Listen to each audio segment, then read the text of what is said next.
Good morning, everybody. Hope you're doing well. Stefan Molyneux from Freedomain Radio, fdrurl.com/donate. If you're watching this or listening to this on YouTube, be sure to subscribe to the channel. Other than that, I guess we are ready to roll with the calls this morning. Who beyond the firstness?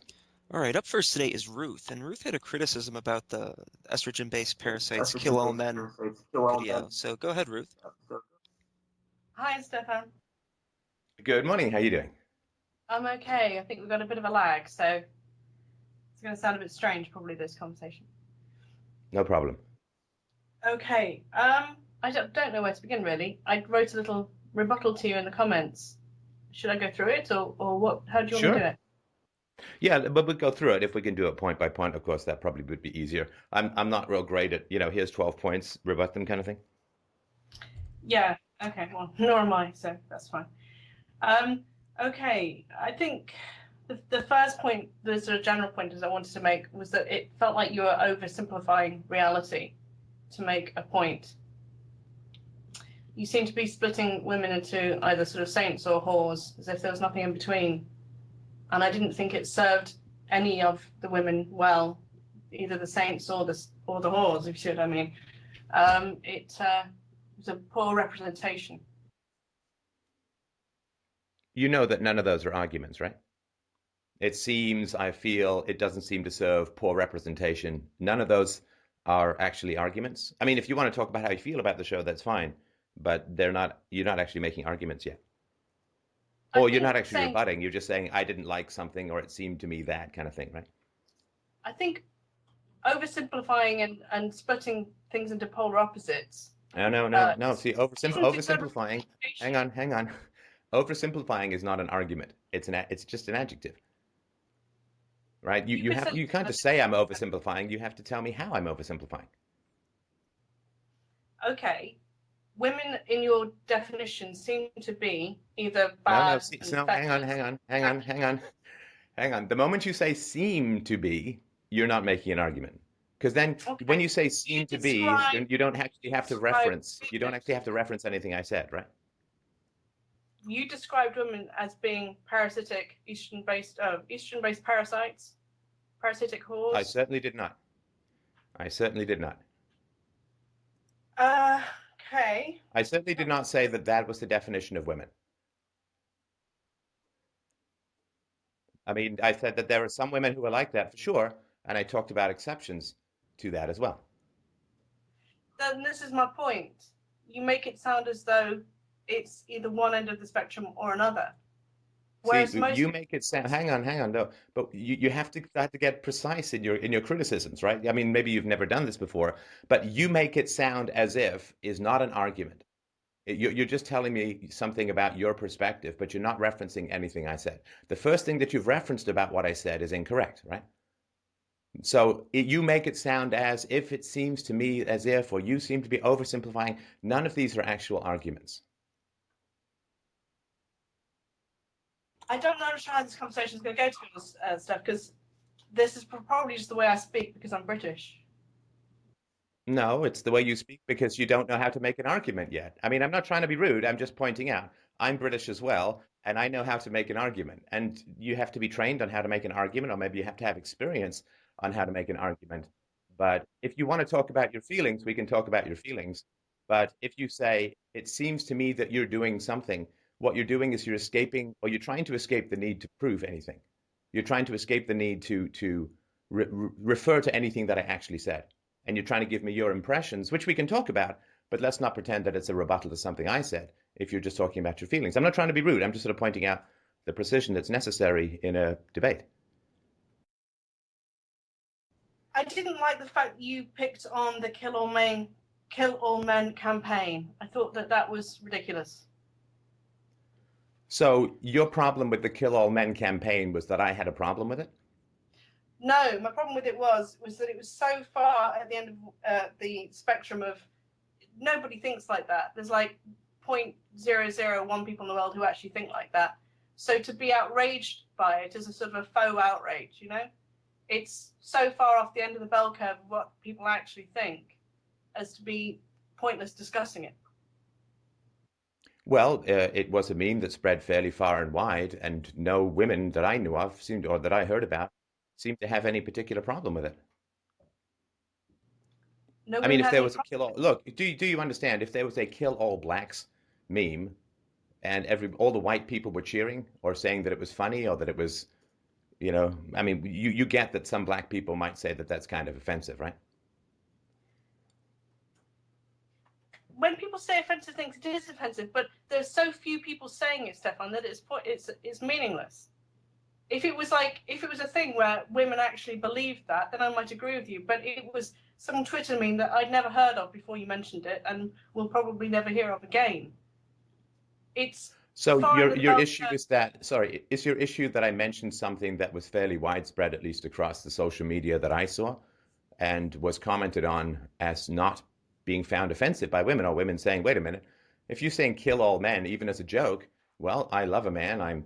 My father is a wonderful man. I mean, that's just not a, I mean, it's not a joke in good taste. That's all. And we shouldn't spread it. I mean, that's all. I'm not saying people have to say, "Oh my God, let's have a jihad against the people who say that," but just check the kind of sentiment and say that this is kind of in poor taste. But there wasn't really any of that. There I was don't mind retweeting it with opinion jokes. things that are in poor taste, Stefan, but I wouldn't make a huge argument out of them. There are people who say stupid things on the internet all the time, but so what? You know, most people aren't Well, like that. wait a minute. Oh my God. Okay, so you're saying to me that people say stupid things on the internet, but so what? But you're calling me in to call me out for saying stupid things on the internet.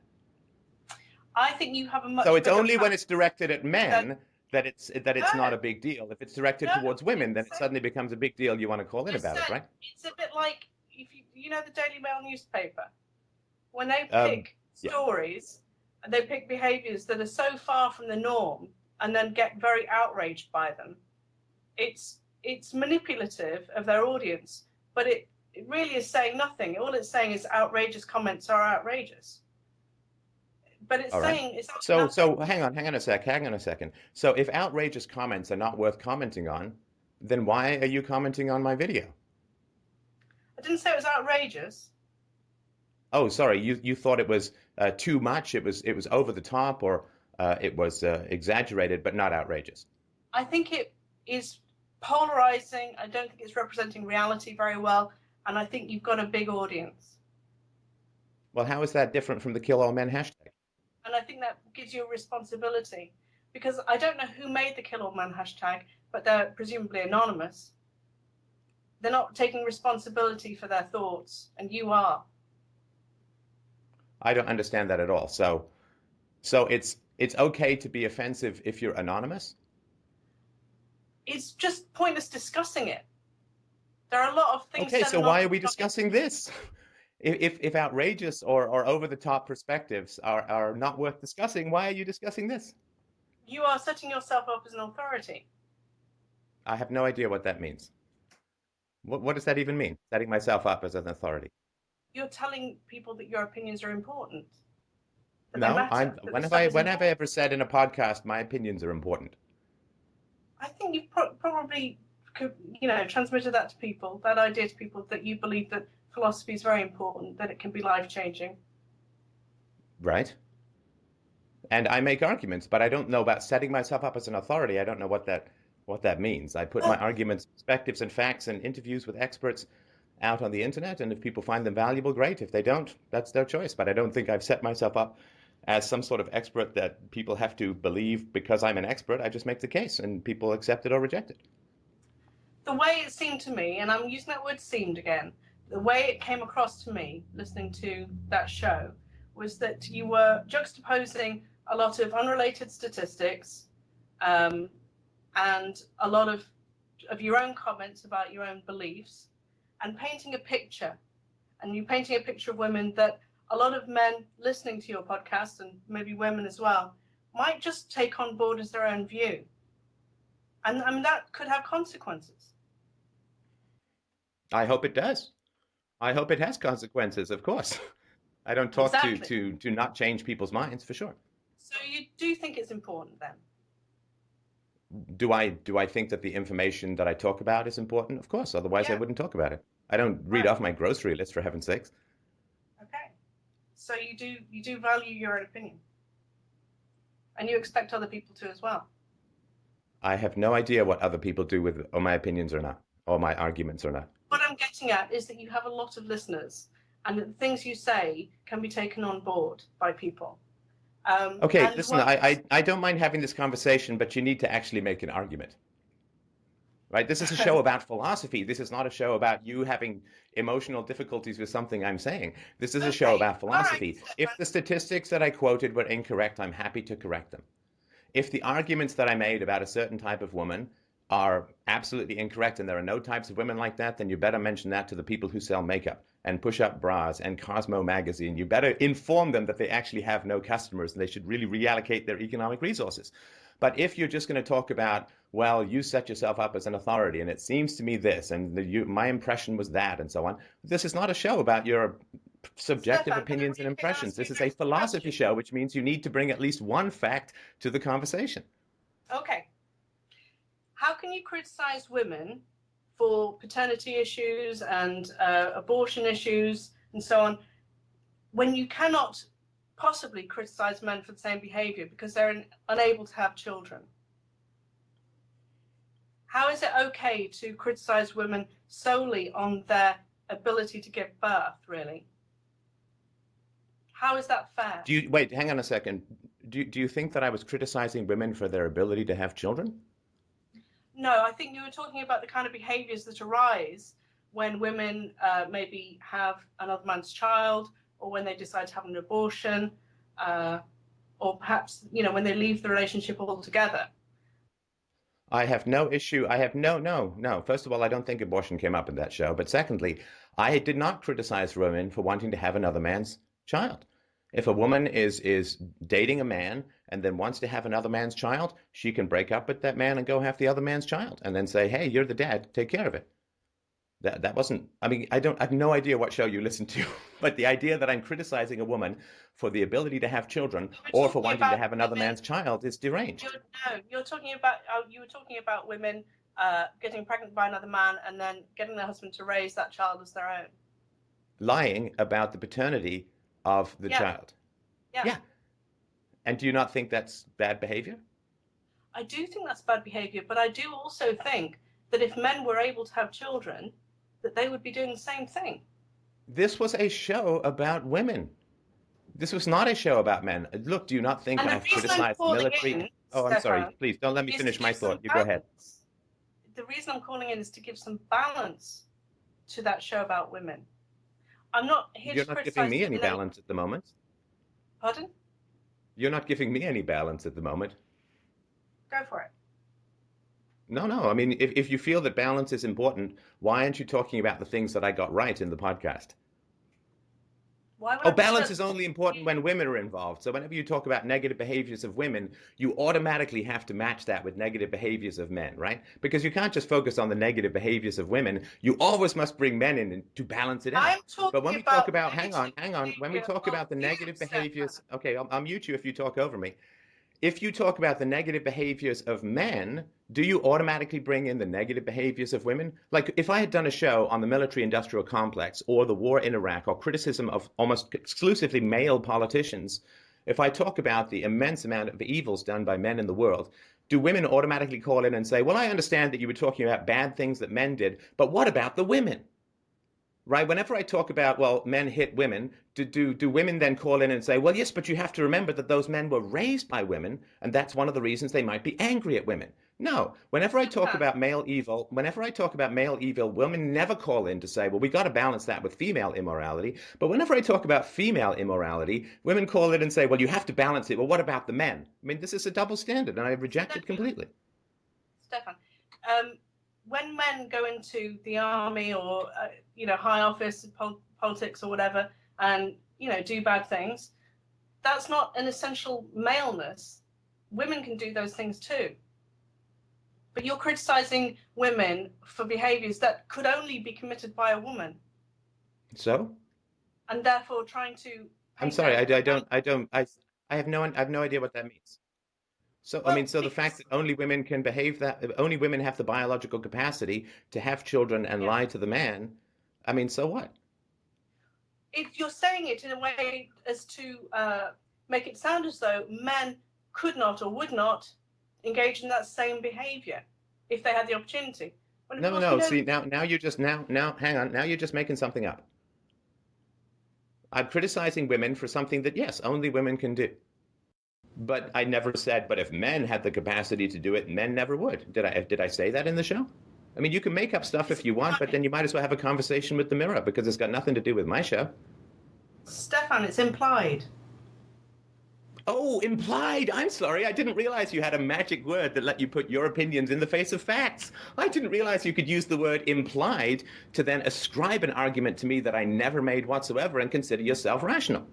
That's an amazing ability. How cool. Oh, no, it's implied that I'm right and you're wrong. So look, I can't believe I studied all this philosophy when I could have just used the word implied to impute arguments to other people and then straw man them to death. Or straw woman them to death, I guess, in this case. Implied is not an argument. Can I tell you about another point that I found annoying? Not really. No, not really. No, because there's just not enough quality in the conversation as yet, right? If you want to quote a fact or if you want to quote an argument that I actually made, like, see, if you want to critique something that I've said, the important thing is to quote me back to me in context, and then I can talk about that. But all you're doing is talking about your impressions, your feelings, and using the word implied and describing things to me that I never said, and criticizing me for biological realities that I frankly have no control over. So if you have a point that has something to do with something I argued, any kind of fact or perspective, I'm certainly happy to hear it, but more of your impressions don't really count as philosophy. Right, okay. What else? Yes. What I didn't like when you spoke was the fact that you were describing women in your past and you were ascribing them a number. I think you were saying you'd been out, you'd dated some 8s, 9s, and 10s. I can't even remember what you said now, but it was numbers. Mm-hmm. And later on, you claimed that women commodify themselves. When I criticized you in the comments afterwards, and I said, you're treating women like commodities when you describe them that way. Now, I want to understand why there's a double standard here, why you are allowed to reduce women to a number which describes merely their physical attributes, their physical attractiveness, mm-hmm. and yet you don't like it when women want to look presentable, wear some makeup, brush their hair, whatever it is that you don't like about women being able to beautify themselves. Why? How do those two things coexist in your mind? I'm sorry, I don't follow the argument. So okay, you'd have to, sorry, and I'm not trying to be obtuse here. I'm really just trying to understand. If there's a contradiction, I'm happy to explore it, but I'm not sure what it is yet. Sure. You describe women that you had previously been out with. You gave them a number. I think you said, "Oh, I've been out with some 7, 8s, and 9s or something." I can't quite remember. I'm not quoting you verbatim, but that was the gist of it. And men often do that. Men often talk about women in terms of giving them a number that reduces them as a human being, as a person, to just the quality of their physical attributes. Now, I want to know why you think that's okay to describe the women in that way in one breath, and then in the next breath say they shouldn't be dressing themselves as sex clowns or whatever it was you said. So wait. Do you think that it's men who objectify women? I think it works both ways, Stefan. No, like, I'm trying to understand, because whenever I go to the supermarket or wherever there are magazines at the airports or whatever, whenever I go there and there are magazines and the magazines are aimed at women, I mean, I'm sure you've seen them. I'm sure I don't need to tell you anything. I'm not telling anything you don't know. But those magazines are all about how to make yourself more attractive physically. I've actually picked up a couple of these magazines and I'm going to go through them as a show. But they're all about how to make yourself more attractive. And they all have 10s, like the most physically attractive women on the covers.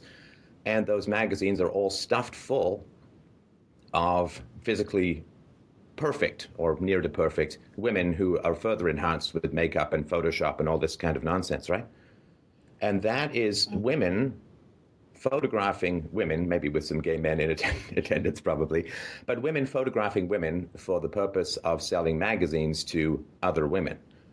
So the idea that the objectification of women or the reduction of women to some sort of physical entity alone, that this is somehow caused by men, doesn't seem to jibe at all with the facts that almost all the media that is dedicated to women is completely obsessed with physical appearance. And only physical appearance. There's not, I mean, I've flipped through these magazines, there's not shows about politics or economics or self-knowledge or philosophy or logic or anything. It's basically just about here's how to give better blowjobs, here's how to do your cheekbones, here's purses that make your hips look great, and here's shoes that make your ass look great. So the idea that this is somehow a male pursuit to physically objectify women, I don't quite understand. Again, I'm happy to hear counter arguments, but a couple of things. One is you haven't answered the criticism about why you think it's okay to ascribe women a number to describe them in your past. I don't know why you think that's okay, but you seem to. No, I am answering the question, which is that if it's okay for women to do it, how is it bad for men to do it?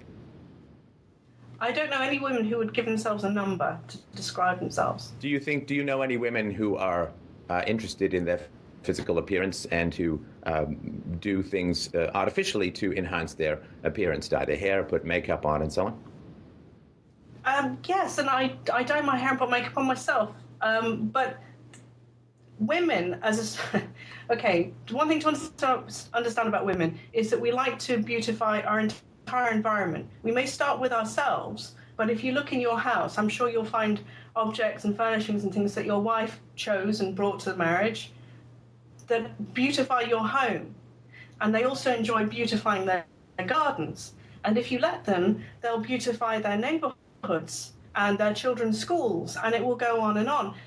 Women are a bit like magpies. We like shiny things, you know, we like pretty shiny things. It's just sort of what we're like. I suppose it's our hormonal makeup. But that doesn't mean to say that every time we wear makeup, we are trying to gain some kind of sexual advantage. Oh no, sorry, no. That's. I mean, I got to take one point at a time. If you want to continue, that's fine. But I do want to take one point at a time. But go ahead if you want. No, sorry. Okay, but makeup is specifically designed to mimic sexual arousal, right? As you well know, the makeup on the lips is designed to simulate a sexual arousal. A woman's lips get redder and fuller.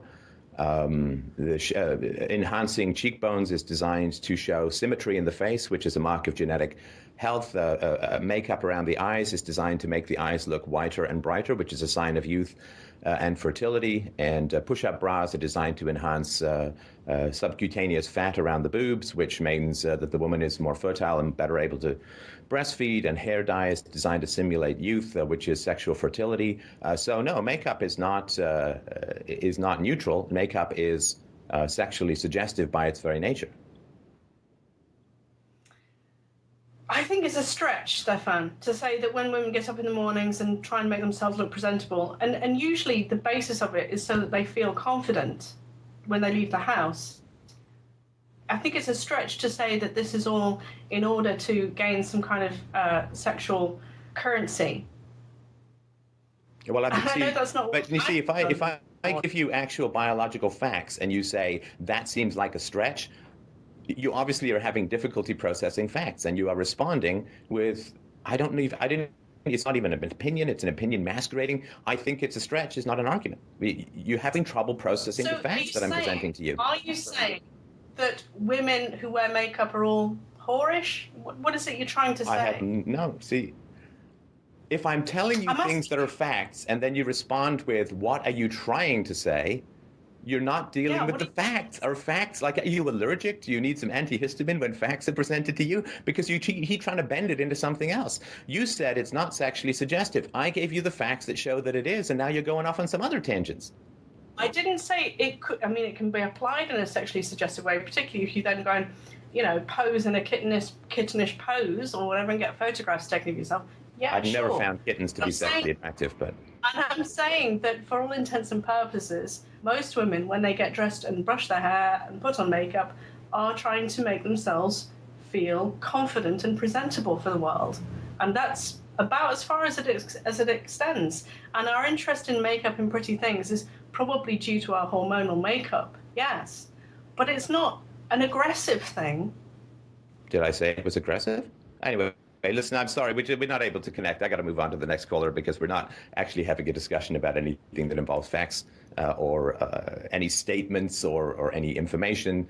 So if you want to speak for all women and say that they're just trying to make themselves look presentable, then I guess I don't quite understand the degree to which fashion magazines, which continually talk about sex and physical attractiveness and rate women on scales all the time, why they're not just saying, this magazine is about how to look presentable. And I also don't know why putting on sexually suggestive colors is the necessary to make yourself presentable. I do understand where women might feel more confident if they enhance their sexual attractiveness to men, because that's what gains some women coinage, I guess, in the world. But if you find rebuttals to any of the facts or arguments that I put forward, I'd certainly be happy to talk again. But Mike, if we could move on to the next one, I would appreciate it. All right, up next today is Jesse, and Jesse wrote in with some criticism about the how they are winning, how we are losing video, and the don't kill your conscience video. So Jesse, do you want to go ahead with that criticism? Yeah, hey Stefan, first of all, a big fan, and I just think your show is amazing, so I feel honored to be here. Well, thank you. So if you don't mind, I actually wrote an email to Michael. It's a short email, so we can go through it, and it summarizes my point. It starts here. I love your channel. I've been watching for a little over a year now. I haven't donated yet as I've been struggling financially, but with a new job and a fresh paycheck, I was planning on contributing for the first time. Hang on. But after watching your recent donation request video... Jesse? Yeah, Sorry, there's a little bit of a lag. I'm not sure what you mean by donated. Like people say, I don't have much money, so I can't donate, right? Yeah. But that's not what donating is, as I've talked about 10,000 times in the show, right? So giving money is one way to contribute to this show if that's what you want to do. But in general, people who have less money generally have more time, right? And people who have more money than time may find it more valuable to donate money. People who have more time than money, like students or people just starting out, may find it more valuable to donate time, right? To share videos, to go and post stuff on Facebook pages and Reddit pages or whatever to help spread the word that way. Discussion then. I'm sorry? I think it's a different discussion if you... I'm not trying to say I was unable to contribute to the cause of Freedomain Radio. That's not the point I'm trying to make. Well, no, but you use the word donation as a description of your financial capacity, which is not how I've ever described it. I've never said that the only way to contribute to the show is to give money to the show. Okay, no, okay. So have you donated any time to the show? No. But at that point... Hang on. Do you have time to donate? Well, at the moment I sent the email, or right now? Since you've been listening to the show? I would say so, yeah. Okay, so so basically, because if you say I can't donate because I don't have money, you haven't listened to what I've said. Because what I've said is you don't have to donate to me. You could say, look, Steph, there's this way better show than you have. And I have promoted that show like crazy. I'm like, great. If you're provoking shows that get people to think, whether it's this show or someone else, I've said this so many times, right? So when people come to me and say, well, I haven't donated because I don't have money, that's a defense mechanism. That has nothing to do with what I said. That is saying, Steph, I'd love to help you out. I just don't have enough money, when I've said about 10 million times. And in the two very shows that you're referencing, that money to me is only one of many possible ways that you can help the cause of reason, philosophy, and freedom. So if you haven't donated any time to promoting your ideals, whether it's this show or something else, that's a different conversation. But if you're saying, well, Steph, I haven't donated money because I don't have money, and that's the whole sum of donations, and that's the whole sum of helping things out, then you're strawmanning me, right? You're not saying anything that has anything to do with what I've been talking about. Right. I guess I haven't watched enough videos for that point to completely sink in, but I was talking about money in this email. But I sort of view this email as maybe didn't cost me that much time, but it's sort of my way of hopefully giving some constructive feedback to you, because I really think there's a point of improvement for you in here. Well, hang on. See, this is where, and I'm sorry to be interrupting everyone so much this morning. I really apologize for that. But do you really think that if I put these 2 videos out about donations that you're referencing to, are about supporting freedom or supporting philosophy in whatever format people want, if you missed most of what I said, do you think that you're in a great position or a credible position to give me critical feedback? I guess that's a good point. Right, because you said, I guess that didn't sink in, even though literally I said it 10 times in each video. Right, so 20 times I said it over the course of 40 minutes or 45 minutes, that it's not just money. So if you haven't absorbed that, even though it's very clear that that's what I said repeatedly, if you haven't absorbed that, but you want to continue to go on with giving me critical feedback, I'm just going to tell you, you've got a bit of a steep climb. Do you know what I mean? Well, it's true that I didn't listen to 95% of what you said, but I would really like to give you some useful and critical feedback, right? I mean, okay. I guess that's the theme of the morning so far. But sorry, go on. Okay, but I feel like, sorry that I started with I feel, but it seems to me that you can turn that back on you and say that. Way, but go ahead. Yeah, I know, I'm sorry. But saying that the message is in the video, you just didn't pick it up, so you have no right making this argument. I could say I didn't know. No. You see, you're not listening to me even live. You're not listening to what I'm saying. I didn't say you have no right to make the argument. I said it's going to be a challenge for you to make the argument. In fact, I think it's a steep climb to make the argument. I said you've lost some credibility. I didn't say you have no right to make the argument. See, and this is the challenge in communicating with people. And the reason I'm being really annoying about this is because when you're going to talk to people, it is very important to listen to what they say and respond to what they say. Yeah, and this is not fundamentally a philosophical thing. This is fundamentally just a human communication thing, right? Because when you hear something from someone, you then reinterpret it in a defensive way, you will never connect with anyone at any fundamental level, right? Right, so, I mean, with the last woman, I'm saying like, well, 2 and 2 make 4. What are you trying to say? I'm just like, I just said 2 and 2 make 4. Well, I don't know what you mean by that. It's like 2 and 2 make 4. Is that, So when I say it's tough to criticize me if you haven't listened to 95% of what I said, and then you respond as if I said you have no right to criticize me. In other words, I'm somehow disallowing you on some weird moral level from criticizing me. You're not responding to what I said.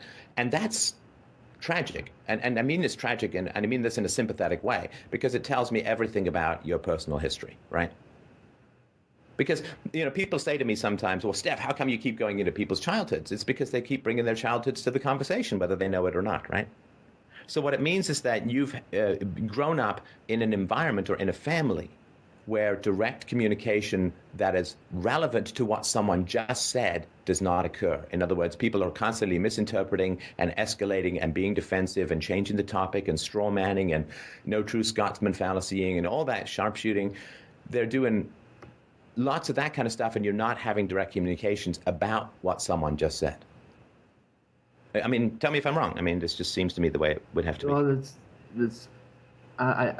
yeah, it's hard to assess. I mean, it's the first time I'm confronted with that kind of statement. But I would say that it's when someone tells you, for instance, don't be defensive, it's hard not to be defensive just in answering that question. So telling me that, did I tell you not to be defensive? No. But when you say you said I was defensive, I think. Mm-hmm. Straw manning is fundamentally an emotional defense. Straw manning it's not a logical fallacy. It's only tangentially a logical fallacy. It's an emotional defense. When people receive information that stimulates their lizard brain in a fight or flight kind of way, then they have to adjust that information so that they can dismiss it rather than dealing with their feelings, which is where straw manning comes from. But but please go on with your thoughts. Okay, so what I think you said was that you thought I sounded defensive. Is that about right? Well, yeah. I mean, if you misinterpret what I said in a way that allows you to completely dismiss what I'm saying, then clearly something I'm saying is bothering you. You can't respond to it directly, so you have to just kind of wipe it off the map. So yeah, I think that is being defensive. I didn't say you shouldn't be defensive. I don't think it's very productive to be defensive, but it is a habit that so many of us learn when we're growing up. Yeah, and so the point I wanted to make after that was that once someone says you sound defensive, it's hard not to sound defensive because you're responding to somewhat of an accusation. Well, again, you see, accusation, right? I mean, I'm identifying something that happened, right? I wasn't accusing you. I didn't call you a bad person. I wasn't getting angry. I wasn't escalating. I was simply pointing out that you weren't responding to what I said, but rather to something else invented that you can more easily dismiss. It seems to me as defensive behavior, but it was not an accusation.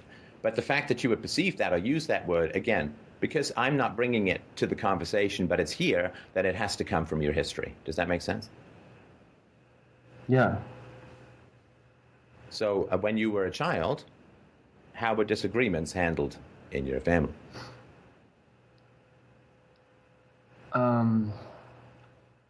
I guess with my mother there was always room to talk about it, but with my dad there basically rarely was. And in what way? What would happen with your dad and you? He would just he would explode very easily. And explode how? Like how would that manifest? Scolding and raising his voice and me and my brothers were all spanked as children. By your father or by both parents? Both, but my mother actually was following a children's doctor advice in spanking. She was using like a kitchen spoon to do it, and my dad just uses his hand. Wait a minute. Are you saying that your mom was reading some pediatrician who said hit your children with implements? No, she was visiting a pediatrician who said that. Yeah. How do you know that the pediatrician said that? Oh, Were you there? My mom. No, I wasn't there. Oh, your mom said that. Your mom told you that. Yeah. And she's willing to hit exactly. children with implements, so of course we can completely trust her word for something. The doctor told me to hit you with a spoon. It's best medical advice. A wooden spoon. Right? So I personally wouldn't believe that. If someone paid me $1 million to fake a straight face if I heard that. So I wouldn't accept that a doctor told her that. I mean, I don't know. Maybe there are pediatricians who do say that. Although what they're actually doing in general in most places in the world is they're counseling your mother to become a criminal, right? Because certainly up here in Canada, I don't know where you're from, and it doesn't matter for the course of this conversation. But in Canada, if a pediatrician told a mother to hit a child with a wooden spoon, he would be counseling her to perform a criminal act because it is illegal. You can hit children not on the face and only with your hand between the ages of 2 and 12 in Canada, but hitting with implements is illegal. And the idea that a pediatrician would counsel someone to become a criminal and to perform an act of criminal assault on a child seems to me really fucking unbelievable. So I wouldn't believe your mother in that situation. But again, I wasn't there. But generally, people who beat their kids with implements, I don't consider them to be the paragons of virtue, honesty, and integrity. So I just wanted to point that out. Yeah, it seems pretty crazy looking back now, knowing what I know. Yeah, and I'm incredibly sorry. I mean that and was it on bare skin? Sorry? Were you hit with the wooden spoon on bare skin? Yeah. Was it on your butt? Yeah. I don't know. It's I talked about this recently, this sort of third eye. Like I cannot for the life of me figure out, like, things can go kind of haywire in relationships, but at what point do people say, well, this is weird, I shouldn't be doing this? Like, at what point do they say, well, this is, gosh, this is not right? And if you're yanking down your son's trousers or pants and underwear grabbing a spoon, holding that child down, and hitting him to the point of producing red welts on his bare ass. At what point does the parental observing ego kick in and say, well, this is kind of freaky? I'm actually hitting a child on his bare ass with a big wooden spoon. It amazes me how few people have those kind of WTF breaks in their brain. What am I doing? What am I doing? You know, I just woke up in a Vegas hotel room with a live boy and a dead hooker. What am I doing? You know, it's like people don't even blow past that stuff. And at no point does it seem that they go, well, this is weird. So I'm incredibly sorry for that, for those experiences. How often did this happen between your mom and your dad? Yeah, I guess I got in a lot of trouble as a little kid, so quite often would say more than I can count. But the thing is that Okay, hang on. I'm sorry, you guys. yeah.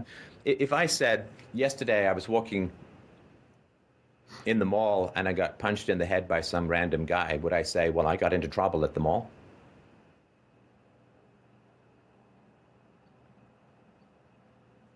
And I guess not. No, I would say I was assaulted at the mall. Yeah.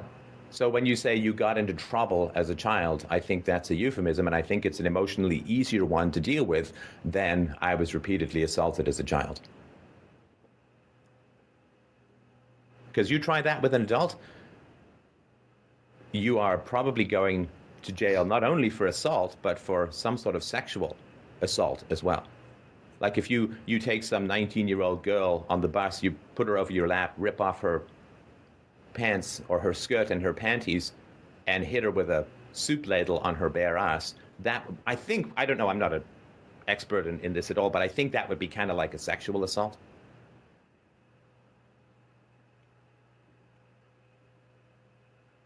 Yeah, and I think the most pernicious thing about spanking is that just hearing you talk about it, like intellectually I understand that it's just absolutely what the fuck are you doing as a parent, but emotionally, it's become somewhat normalized, and I at least that's what I notice in myself is that I'm not emotionally outraged at what happened to me, and whereas intellectually I think I should be. Right. Right. Right. And why do you think that is?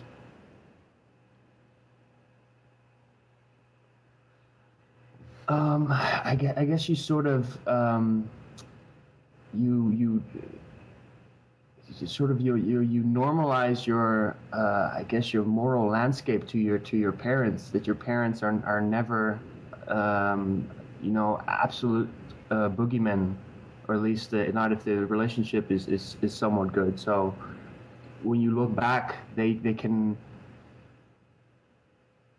because my relationship with my parents is good right now, at least that's how I feel about it. When I look back, I can't say they completely fucked up, because that's just like cognitive dissonance. That wouldn't work. And I think that sort of plays a role. Yeah, I mean, I think there's some truth in that.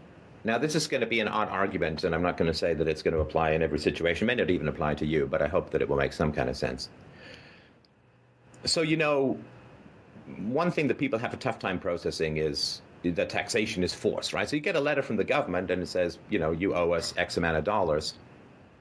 That's the beginning. That's the first in a set of dominoes that could end up with you getting killed, right? That doesn't happen when someone sends you, here's an offer for a free credit card. You throw that out and nothing happens, right?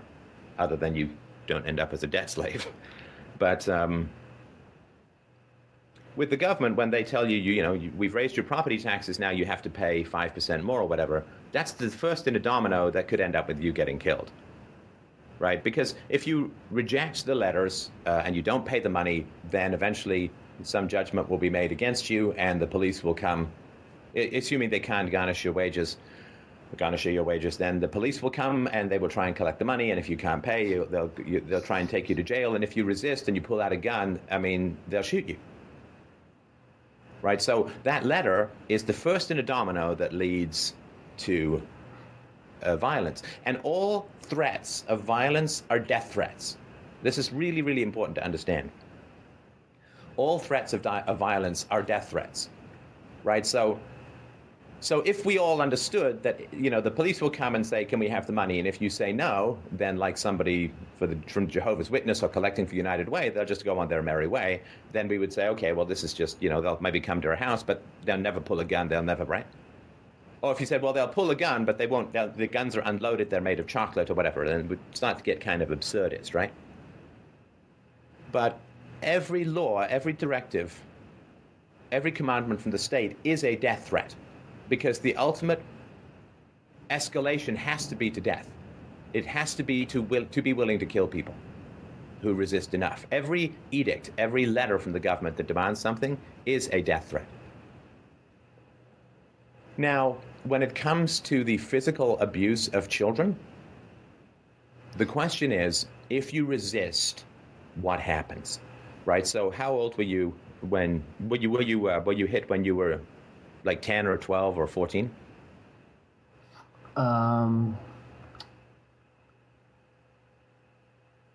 Yeah, definitely in the period younger than that, but I'm not sure what age it stopped, to be honest. But well, it probably stopped around puberty. Yeah, it probably stopped around puberty when you got bigger, right? Probably. It's amazing. It just is a miracle how many parents discover reason when the children get big enough to hit back. Whoa, he's big. Okay, let's start reasoning with him or whatever, or at least not hitting him. This is cowardly, of course, but inevitable. And so let's say it happened when you were 12, right? So when you're 12, you can fight back, right? You can fight back. And let's say that your mom wanted to hit you on your bare butt when you were 12. Well, when you're 12, you're probably physically close, if not superior in strength, particularly if you're a boy, to your mother, right? So yeah. You could elbow her in the belly. I'm not saying you should, but you could elbow her in the belly, slap her in the face. You could punch her. You could also get an implement like a rolling pin or something, and you could fight her off like you would some bully or some attacker in an alleyway, right? Yeah. So what would have happened if you had fought to maintain your physical protection, your physical integrity, if you had fought back against this this beating with a wooden spoon? At 12 or at younger ages? No, at 12.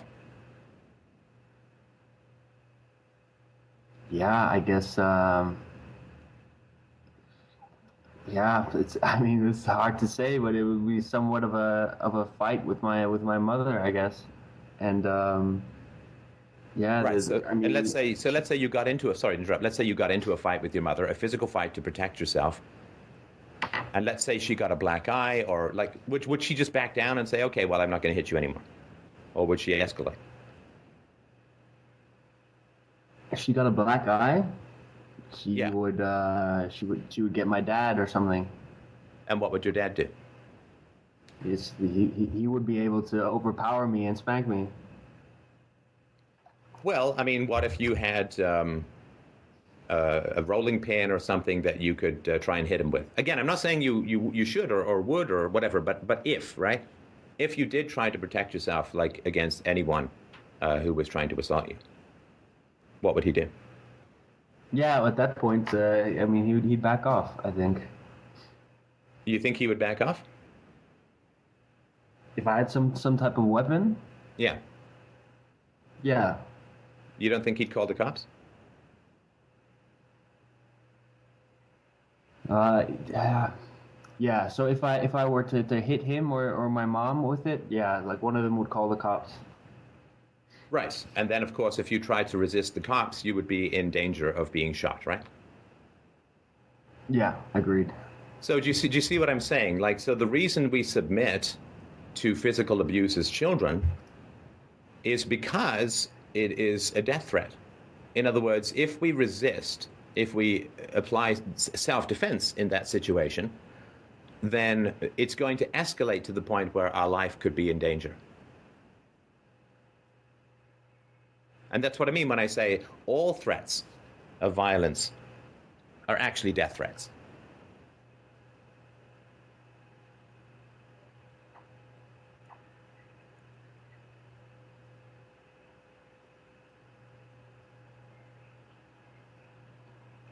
I actually had a second question about taxation. I don't know if we have time because my first point sort of completely dissolved. We got lots of callers today, right, Mike? Yeah, I'm sorry. If you could hold that one off, I would really appreciate that. But I would certainly talk to your parents about what you experienced as a child and see if you can come to some sort of resolution about that. But I am incredibly sorry that you faced that level of aggression and violence and quasi-sexual assault. I think it's absolutely reprehensible. And I sort of, again, I try to remember what people in the future are going to think when they look back at how we treat children these days so often. So I'm incredibly sorry for all of that. And I really, really wanted to express my deep sympathies for that. It's really tough stuff to live with. And of course, you say you have a good relationship with your parents. And I understand where you're coming from. But the problem is if you actually are upset with your parents, or if you do have problems with your parents and you're not addressing it with them, it has no option but to spill over. That problem, that resentment, that defensiveness has no choice in a sense but to spill over into other relationships, which is why you kind of treated me like your dad, because you're not treating your dad like your dad, so you end up having to treat me like your dad, so like I'm being sort of aggressive, and therefore you have to fog and defend and strawman. But I wish you the very best, and thank you so much for calling in. Please feel free to call in again. And Mike, who do we have up next? All right, up next is Emmanuel, and Emmanuel wrote in, and this is a summary of his question, but he wanted to know if the possibility that a balance of power disbalance could exist within society mean that governments, while immoral, are preferable to an anarchist society. Hello. Right. Hi. How are you? I'm well. How are you doing? Very nice to be here. Thanks a lot for inviting me to be on the show. Yes, that was my question. I originally put it forward as a statement and then rewrote it into the form of a question. But basically, I've only listened to a couple of your sessions, and I found them very interesting. And I absolutely agree with your assertion that governments are fundamentally immoral. But I have a bit of a problem with some of the concepts, such as hegemony and balance of power, and what seems to me the inevitability of formation of some sort of control structures to regulate things. And I thought perhaps a good place to start would be a definition of some of the terms in the statement, perhaps. Sure. Definitions are always good. So would you like to start with hegemony, or shall I? I don't mind either way. No, go ahead. I certainly get enough talking in these shows, so go ahead. Okay, I'll give you a break for a minute if I can. I don't know how long I'll last there. Hegemony, in my understanding of the concept, is that in any given system, where there is competition, eventually leadership will emerge. Now, if you apply this to a scenario of a small group of school children in a class environment, you see tendencies generally of an emergent leader. And up until that point, you see some, in some areas of authority, maybe not an out-and-out leader is exactly accurate, but at emergence of leadership in certain areas. And up until the point that leadership emerges, it seems to be that there's energy wastage in that competition process. If you like, it's not peace time. There's some sort of conflict going on. But once the conflict's resolved and there's a clear leader in that given system, then the harmony of the system can resume and a more efficient functional system can take shape. This could be applied to the nation-state system, a monetary system where a clear leader emerges and therefore creates a more peaceful and harmonious scenario. Hang on. Sorry to interrupt. Yeah. Okay, so I'm not sure. Sorry, I'm going on too much. Sorry. No, that's funny. Definitions usually are fairly concise, but Yes, So yes, I for did me, ramble a bit. My apologies. hegemony is so there's me holding a gun to someone's head, and that's obviously direct physical violence. Then there's kind of like an indirect physical violence of pay me or you'll go to jail for non-payment of taxes or something like that. So to me, and I think this is fairly standard, hegemony is sort of an indirect form of control using threats of violence rather than a gun directly to the head. So when you start talking about the emergence of a leader in a monetary system, I have 6 million questions pop up like fireworks into my head, which I think are probably worth talking about. So because the most fundamental question in human interactions is gun or no gun, right? Violence or no violence. And I was listening for that, and it seems like there's a lot of conflation. Like there's obviously military hegemony, there's government and all of that kind of stuff. But in terms of free trade, I don't know how there would be hegemony because there's no coercion in free trade. I mean, there's certainly richer and poorer people, and so there's better and worse singers too. The fact that Celine Dion is a great singer doesn't mean that she stole her great voice from my wife or something, right? I mean, that's sort of different, right? Sure. So I guess we have a slightly different definition there of hegemony. Would you like the encyclopedia definition of it? What was your concise? Yes, sure. Why not? Okay, hegemony is an indirect form of government and of imperial dominance in which the hegemon, leader state, rules geopolitically subordinate states by the implied means of power, the threat of force, rather than by direct military force. In ancient Greece, hegemony denoted the politico-military dominance of a city-state over other city-states. So it's sort of like American hegemony is American influence. Now, bribes given by governments to other governments are a form of military or violent hegemony because the money has to be stolen from the population or the unborn through force, right, in order to give the money to someone else. The sale of arms, the propping up of governments, the lending out of military advisors, and so on. These are all somewhat indirect forms of violent control over others, predicated on the aggression against the domestic population, which gives them the resources to do that. Does that make sense? I think we're diverging a little bit from the original target of the statement.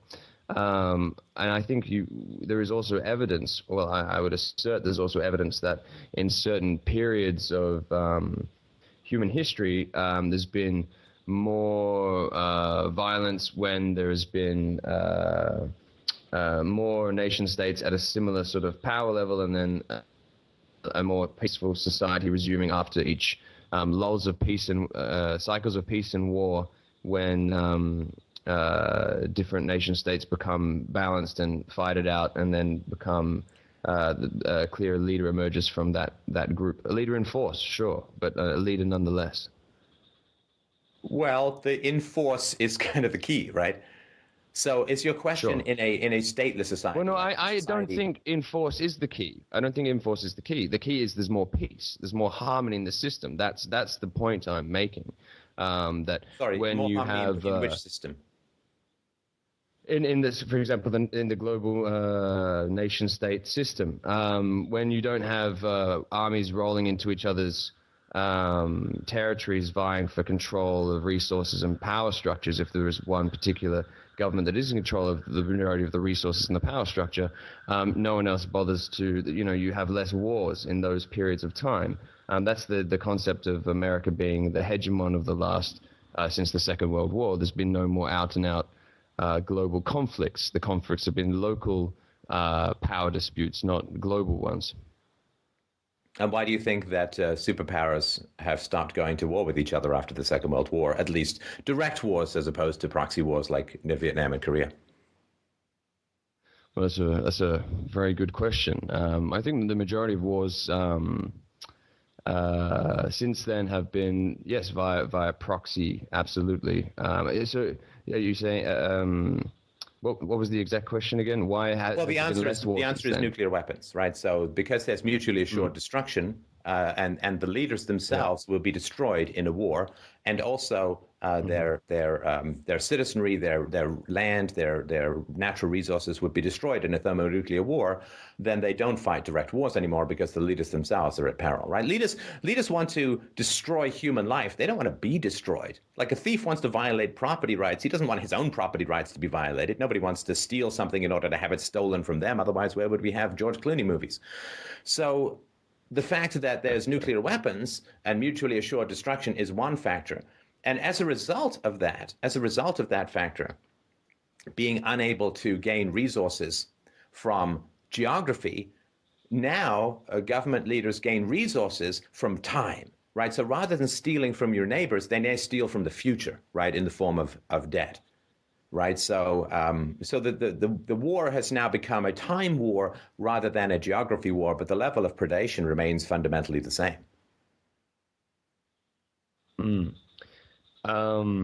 Your initial point that there's been less war because of mutually assured destruction through nuclear weapons. I don't think that. Sure, I think that's a big part of why there's been less conflict since America established themselves as the hegemon. But in past power struggles further back in our near history, you've certainly had other scenarios where an emergent power has come to dominate politics or gain a monopoly on force in a regional area, that has then led to more peaceful times that had nothing whatsoever to do with nuclear weapons or mutually assured destruction. I don't think that's the key reason why. I mean, you're just doing a whole bunch of adjectives and descriptions, right? I mean, give me an example, and then you can do less filibustering. Okay. Let me have a. Sure. Let me get more factual. Let me have a quick look on my web page here. Oh, is it now a theory in search of facts? I looked this up a little while ago. I know there is examples in the last 500 years of other theories anyway, other people putting forward theories that this is the case. Look, I mainly put forward this question as a means of exploration of the topic. I haven't made up my mind on either. So you want to talk about like anarchy of free society, a stateless society. Could there not be invasion from other countries or the development of a new state within the free society? Is that right?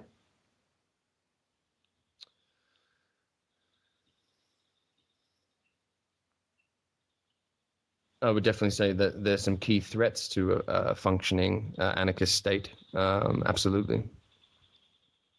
Yeah, but I can't have a conversation about something as abstract as key threats. I mean, what is that? Something that's going to scratch the door of my car? I mean, what? Okay, well, What's about here? Give me something specific. I mean, my God, this is like trying to wrestle the fog demon. Okay, well, I think we've explored a hegemony as far as we could. Would you like to think about some threats and come in back later in the show?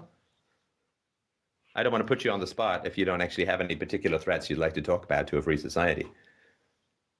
Yeah. Okay, well, I will accept that invitation. Thank you. Yes, perhaps I could join back in and after the next caller for just a brief recap. Let me have a little. Sure. Let me do a little research. Thank you. Fantastic. All right, let's move on to the next caller. Cheers. All right, Brandon wrote in and said, what steps did you take to gain viewers when you first started Freedomain Radio? Making new podcasts twice a week? How did you manage to find new ways to express stop beating your kids, government is evil, for your show? I like it's like, well, you have only two things to say. How on earth can you still be baroquely flourishing on these two themes and milking it for 2,700 podcasts? Well, it's sort of like, Beethoven's Fifth Symphony. There's like four notes, but he plays around with them a lot, I guess. Well, I mean, I've never really focused on trying to gain listeners. I think Mike can attest to that in a wide variety of contexts. In fact, Mike is occasionally like, we really should focus on whether this is productive for the listeners or a positive experience for the listeners. I've really only ever wanted to have a show where I can speak the truth, at least as I can argue for it, as passionately, as entertainingly as possible, and then see who's interested in that. I sort of resolutely reject the idea that I should not do certain topics or avoid certain themes and so on because it might upset the listeners. I think that would be disrespectful to philosophy and disrespectful to the future. So it'd be like, I have a cure for cancer, but I really don't want to upset the cancer industry, right? I mean, that would not be respectful to the people who might have cancer, right? So I've never really focused on what I can do to gain listeners. I mean, I did some advertising. Part of why I gave out the books for free was to sort of get free advertising and build goodwill. But I think that I have not really tried to do that. I mean, there's one or two topics that I'm still mulling over whether I want to broach with the world or not. But other than that, I have not really tried to condition what it is that I say, because I really want to gain the right kind of listeners. And the moment you start trying to manipulate people by withholding and saying this but not that in order to try and gain some sort of effect on people, you fundamentally have a different kind of conversation and a different kind of relationship. And, it's sort of like, some woman starts chatting you up at a bar, and then at the end of the night, she turns out to be a prostitute. Like I heard the story about a guy who's on a plane, literally. So Vegas, right? There was this crash in 2008. And it was really tough for the prostitutes there. I'm not talking about like the journalists. I mean, the more honest ones. And so what would happen is the prostitutes would fly out to towns that flew into Las Vegas, and they would try and pick up men on the plane, chat with them and so on, and then hang out with them at the baggage claim, and then say, listen, let's spend the night together, by the way, I'm a prostitute or whatever. And that's hard work. That's a lot of effort that's going into trying to, I guess, cut money out of men's wallet with your scissor legs or something. I don't know what the right analogy or metaphor would be on that. But if you're on the plane and some woman is flattered, some attractive woman is chatting you up or whatever, then when it turns out you get that she's a prostitute, that's a whole different kind of thing, right? Because you know that she's got an ulterior motive in having a communication with you. Now, if I were to say, and I could be a bazillionaire this time next year if I simply said that I now renounce atheism and went on tours of churches talking about how great Jesus is and so on, right? That they would pay huge amounts of money. It would be a fairly public conversion and it would be massively profitable. Of course, if I were to renounce my youthful anarchism and run for office, I would certainly be able to achieve some decent level of office with my language skills and charisma and so on. So there's lots of things I could do if I wanted to get more. Like if money was the object, there's lots of things that I could do. I could bow to the pressure of people who don't want me talking about child abuse and don't want me calling abusive parents. So there's lots of things that I could do to modify what it is that I talk about in order to gain more viewers, in order to appeal more to the masses.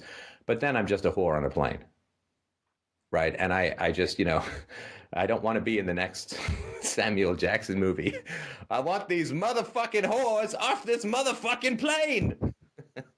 Whores on a plane. It's not the oxygen mask that drops down that you put over your face. But I've just really, really tried to focus on speaking the most important truths that I can. I think I just did a podcast which basically says you're only a philosopher if you can actually change people's behavior towards virtue in a sort of tangible, measurable way. That's what makes you a philosopher. So I've always really focused on what is going to cause people's behavior to change the most in the best possible direction, and the definition and promotion of moral excellence is the fundamental goal of this show. And I've really tried to be as enjoyable and entertaining and passionate and positive and clear as possible. Like I have this good ability to do pretty rigorous rational analyses and good research, along with having this like florid metaphor, hyper caffeinated hamster wheel of allegory and colorful language that comes out. Hey, that just happened again.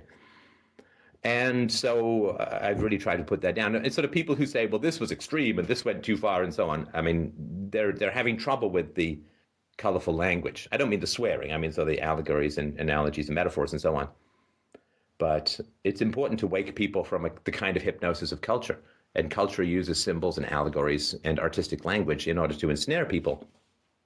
And I think the same weapons that can bind people can also release them. And so I find that sort of the dry academic discourse, which I actually quite enjoy, is one way to build a case. But if I can really connect with people's unconscious, to their emotional centers, to their lizard brains through colorful language, that can wake people up. Like why with the estrogen-based parasites show, I'm trying to wake men out of sexual hypnosis. I'm trying to use extreme language to break them out of a kind of hypnosis of hormones. So I can't hold back. I can't be less strong than the enemy I'm confronting. I refuse to bring a knife to a gunfight. And so if I'm trying to stand against the massive tidal wave of male hormones that produces sexual hypnosis, I am going to go full tilt boogie into that fray and call in every metaphorical airstrike I can imagine to try and wake men from that sexual hypnosis. So yeah, I don't really try and focus on building the audience. I try and focus on telling the truth and assume that the right audience is going to congregate to that. Yeah. I wanted to explain my emotions before we continue this, because I am actually very, very nervous of talking to you. Because it's kind of funny, like just yesterday I was listening to you as like casual, and now here I am like talking with you. But right. I decided that I am not going to college, and what I wanted to focus more was the creative aspect instead of the honesty aspect, because I already understand that when you speak up for these things, yeah. So how did you find what I'm looking for is, how do you find different ways and more specific ways to, like, did you read specific books to be more accurate in the things you're saying? Well, I try to listen to really good communicators, and I also try to get as much new information as humanly possible. So I've been delving deep into the men going their own way, to the MGTOW movement. I'm really striving hard to understand something which is quite foreign to me. And I think that there's a lot of really interesting and powerful criticisms and perspectives from that school of thought. I didn't really know much about men's rights until a year or two or maybe 3 ago. So I'm really sort of trying to delve into that. I didn't really do much around gender issues earlier on in the show, but when I started to get into Girl Rights Watch and other great thinkers out there, Barbar and Sandman and other kinds of people, it's very stimulating. And I'm constantly, one of the greatest things about what it is that I'm doing is I get to pursue new modes of thought or new arguments or new perspectives that are very foreign to me, that are completely different from what I grew up with, and even sort of the quote radical thought that I've been into for 30 odd years. So objectivism blew my mind. Jung and Freud and self-knowledge and Nathaniel Branden blew my mind. And Murray Rothbard blew my mind, and some of the modern sort of Austrian economic thinkers blow my mind, and some of the men's rights stuff. So wherever my mind gets blown is where I try to get to a productive conversation, and it is a genuine honor, and the greatest gift I think that this show is giving to me is the pursuit of new topics and new ways of approaching things. Oh yeah, although I'd read it many years before, the bomb in the brain stuff, like fdrurl.com/BIB, the bomb in the brain stuff and the degree to which child abuse has specific medical health effects down the road is something also that blew my mind, and getting a chance to call up and talk to the study's author and have him on the show. All of that stuff is fantastic. The Alison Gopnik's Philosophical Baby and Stuart Shanker's work and so on, that it all just blows my mind. There's so many amazing things going on in the realm of human thought these days that doesn't really have anything to do with anarchy or even economics or whatever, but to do with human development, which I think is foundational to all the other things. Getting into parenting, Alfie Kohn's Punished by Reward stuff kind of blows my mind, which I'm sort of interested in exploring. So just remaining stimulated. If I get bored, you will get bored, right? That's sort of inevitable. So constantly finding, and the great thing is that there's new geisters of thought and reason popping up all the time. We have a list of show topics to work on that, is as long as Well, I really can't use that word on air, but let's just say it's very long. And just if I can stay interested in stuff, if I can sort of keep going on the cutting edge of stuff and remain stimulated myself, then I can pass along that stimulation to others and hopefully keep people excited about basic principles and the overwhelming tsunami of empirical evidence that is supporting the non-aggression principle and respect for property rights. Like, violence is visible from space. This is an amazing. You can do a search for this meme, but basically there's this what I call violence visible from space. In other words, if you look at the nighttime view of Korea, North and South Korea, right? South Korea has all these city lights, and North Korea is dark as the underflap of a midnight witch's tit. And the fact that coercion is literally visible from space, that the light of freedom burns much greater, of course, in South Korea than it does in North Korea, is one of these fascinating pieces of empirical evidence that where violence grows, the lights of civilization literally go out. That's really fantastic stuff.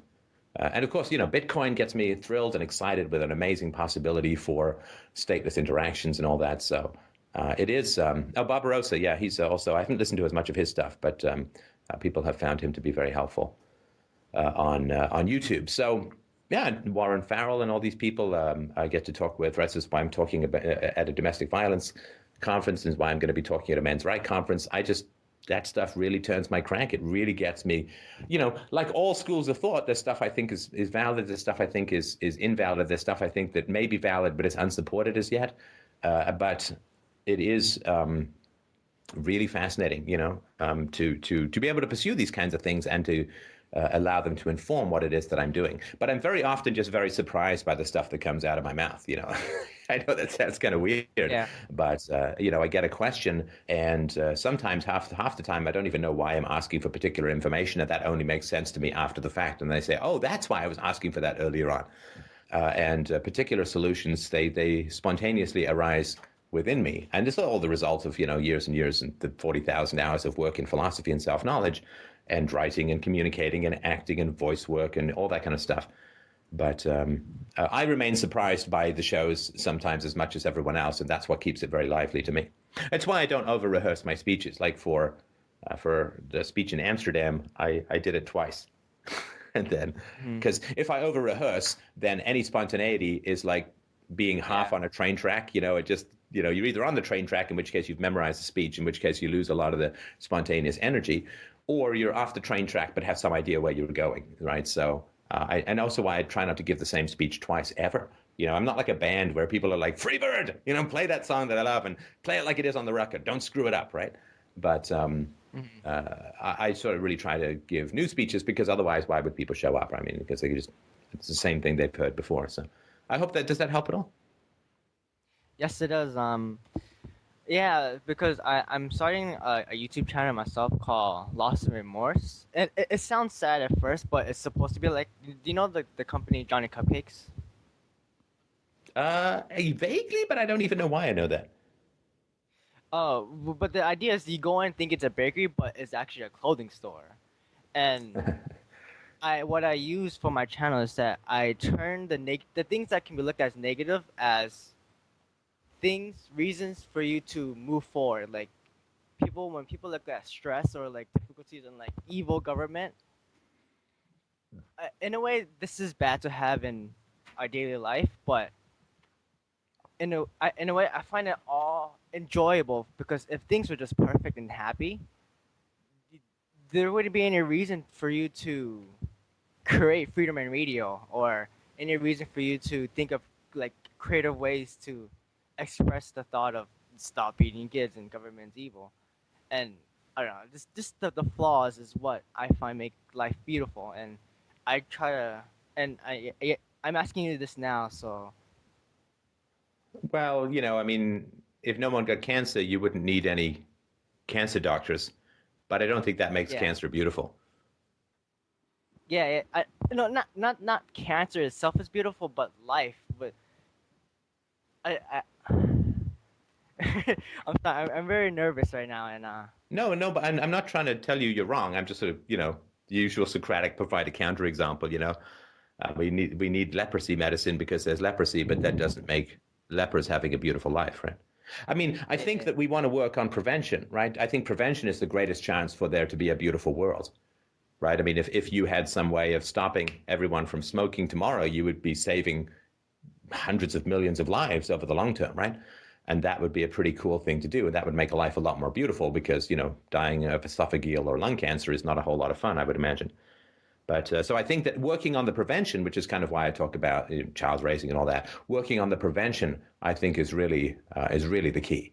And that I think is the greatest chance that we have for making life more beautiful. But, we want to stop war, but war doesn't make the world beautiful. Obviously, I mean, I'm sort of paraphrasing it. I'm sort of giving you an absurd extension of your argument. But it is because of our horror of war and our horror of illness and so on that good people work to prevent that. And it's a horror against evil and the danger of human evil, which is the greatest predator in the world or in the universe that we know of. The desire to defang the human predators to prevent them from coming into existence through peaceful child raising. I think that is really important for us. And in a way, if you're kind of like a born fighter, then the fact that there's fights in the world may be of some value to you. But the question, of course, for me is like, so I really enjoy the physical, philosophical rough and tumble. Like I enjoyed the conversations with the people who called in to criticize. And we always invite more people to come in. If you've got a beef with something I've said, come in, be prepared, but come in and we'll talk about it. I really enjoy those conversations. They're challenging and very exciting and very, I don't know what's coming next, and not tell me about your childhood kind of stuff. But so the question is, if I enjoy these conflicts, why do I enjoy these conflicts? Well, part of it is, of course, because I had a conflict-ridden childhood and I developed a lot of skills along those lines, which are challenging. So so I just want to sort of point that out. The world is a wonderful place in terms of its opportunities, but it's kind of a horrifying place. Like, didn't some Saudi blogger get sentenced to 100 lashes, a $250,000 fine, and 10 years in prison for writing something about Islam that could be considered offensive? Hard to find the beauty in that, of course, right? And there's not much that we can do to change that, at least in the short run.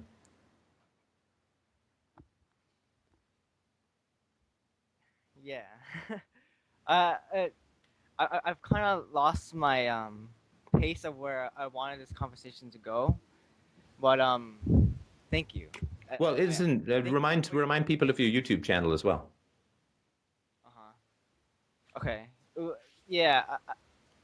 I'm when I'm making these videos, like I make videos about like facing procrastination and all these things, and I'm just not sure of how to get it out there, because the thing with the internet is that they think that everything that you do is public, but the way the internet works is kind of in reverse, because to get heard you have to be assertive to get out there and to expose yourself. And if you want some advice on this, then don't think marketing, think authenticity. Mm-hmm. If you want people to pay attention to you, do something that is different, right? I mean, if there are a bunch of people walking on a conveyor belt in an airport and one guy is on a pogo stick going the other way, who do you notice, right? Yeah. So if you want to stand out, be Kareem Abdul-Jabbar on a Japanese subway train, and you will stand out.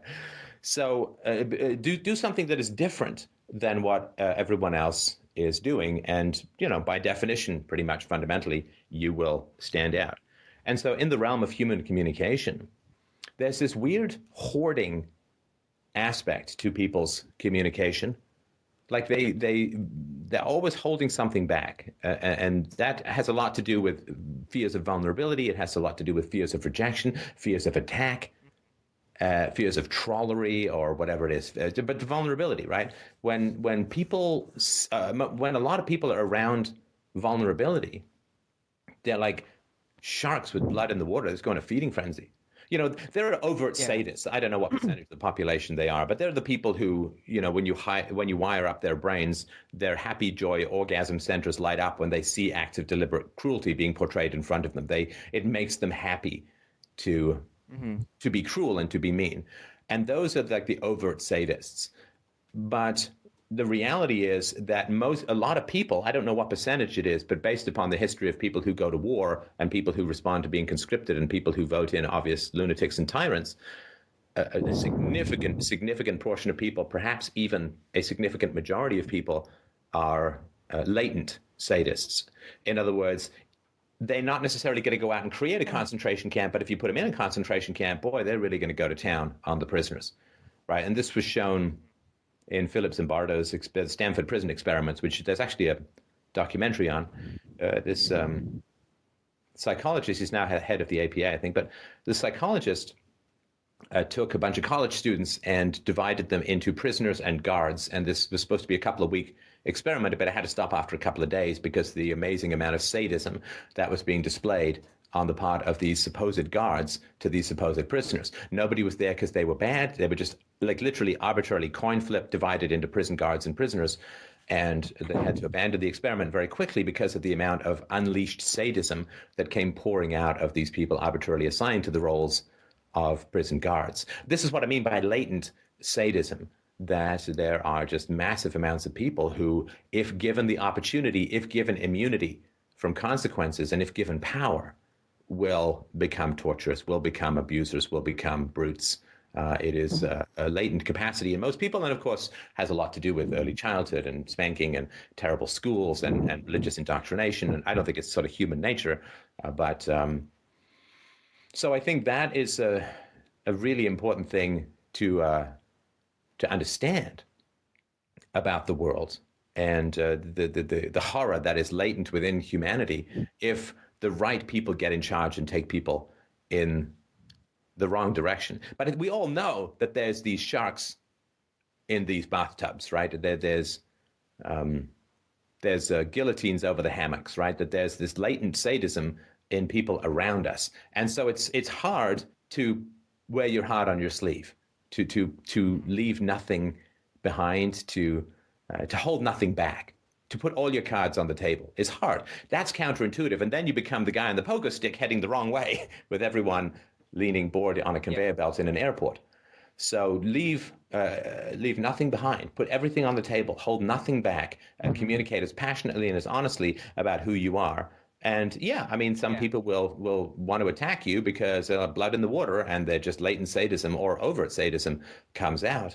But a lot of people will find that very compelling, that you speak your truth plainly and clearly, you provide the evidence for it, and you are passionate about what it is. You know, I mean, a lot of people are just these walking zombies, right? And if you have life and you're willing to communicate that life and you're willing to show the world how much you care, you know, care is just like a bullseye for people to shoot their arrows of indifferent hatred at. But to really care is to be very unusual in the world, and to care about the right things in the right way and so on. It's a real challenge. And I would say, you know, wear your heart on your sleeve and really be passionate and care about what you're doing, and the audience will find you. They will be drawn to you almost against their will, so to speak. Yeah. One thing I've attained from listening to your show is that all the people that I have around me, I can imagine just how they be when they become parents. It's really is a sad thing, and I try to communicate these things with the people around me, but they don't get the things I'm trying to say to them. Wait. What do you mean they don't get it? How do you know they don't get it? Maybe they get it but disagree. Maybe they get it but reject it. Yeah, that's what they do. And one more question I want to ask you. What questions do you think is important to ask yourself to give you a clear vision moving forward? I'm sorry, can you say that again? What questions do you think is important to ask yourself to have a clear vision for? Like, if you know the answer of what am I passionate about, that will give you certainty of where you're heading when you do certain actions in life. Well, I think you're still talking about it like just what am I passionate about. But yeah, you know, the important thing is also the important thing is what does the world need, right? I could be passionate about building abacuses, or I could be passionate about building horse-drawn carriages, but economically, that's probably not a very great proposition. I'm now awaiting a flurry of emails of people saying, well, these guys build abacuses and these guys build horse-drawn carriages and there's the Amish. But in general, it is important to say, well, what does the world need too? Yeah. So it's not more of asking myself questions, but how can I No, that is the what you said was asking myself, what am I passionate about? But I think you also have to ask what the world needs. Sorry, go ahead. Yeah. The original question is what kind of questions I should ask myself. Well, so more positive outlook. What does the world need that I'm passionate about? Mm-hmm. Right? There's lots of stuff that I'm passionate about that the world doesn't need, so it's not really part of this show.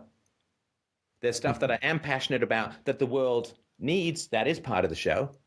There's stuff that the world needs that I'm not passionate about, which is not part of the show. So you've got these two circles, what the world needs and what you're passionate about. And the most productive is the intersection of these two spheres. What you're passionate about, which the world actually needs. Because you cannot sustain a passion that has no effect on the world. Yeah. I mean, or if you can, you're like Howard Hughes insane. Right? So if you say, I want to be a painter, I want to be a painter, I want to be a painter, and you paint for 40 years and nobody buys your pictures and nobody hangs your pictures, then you're crazy. Right? Because you paint in order for those paintings to be seen. At least I'd assume that'd have something to do with that. But you can't really sustain a passion that other people cannot change their behavior upon. Because your passion is literally like recording a beautiful song with the mic turned off. Mm-hmm. Right? No one's going to hear it. It doesn't matter. A tree falls in a wood, blah, blah, blah. So your passion is refueled by its ripple effect on the world, right? As Freddie Mercury said, I can only sing as well as the audience wants me to, right? You can't give a "Are you ready to rock" kind of Live Aid performance if the audience is picking their noses, looking down at their shoes, not responding to anything you're doing, right? The call and answer of performer and audience is a mutually escalating energy system. And so you put your passions out there, but if it's not what the world needs and it doesn't allow people or trigger people to change their behaviors, then you will eventually just run hoarse shouting down a well, right? You're giving a speech to an empty hall. Can you give a great speech to an empty hall? Not really.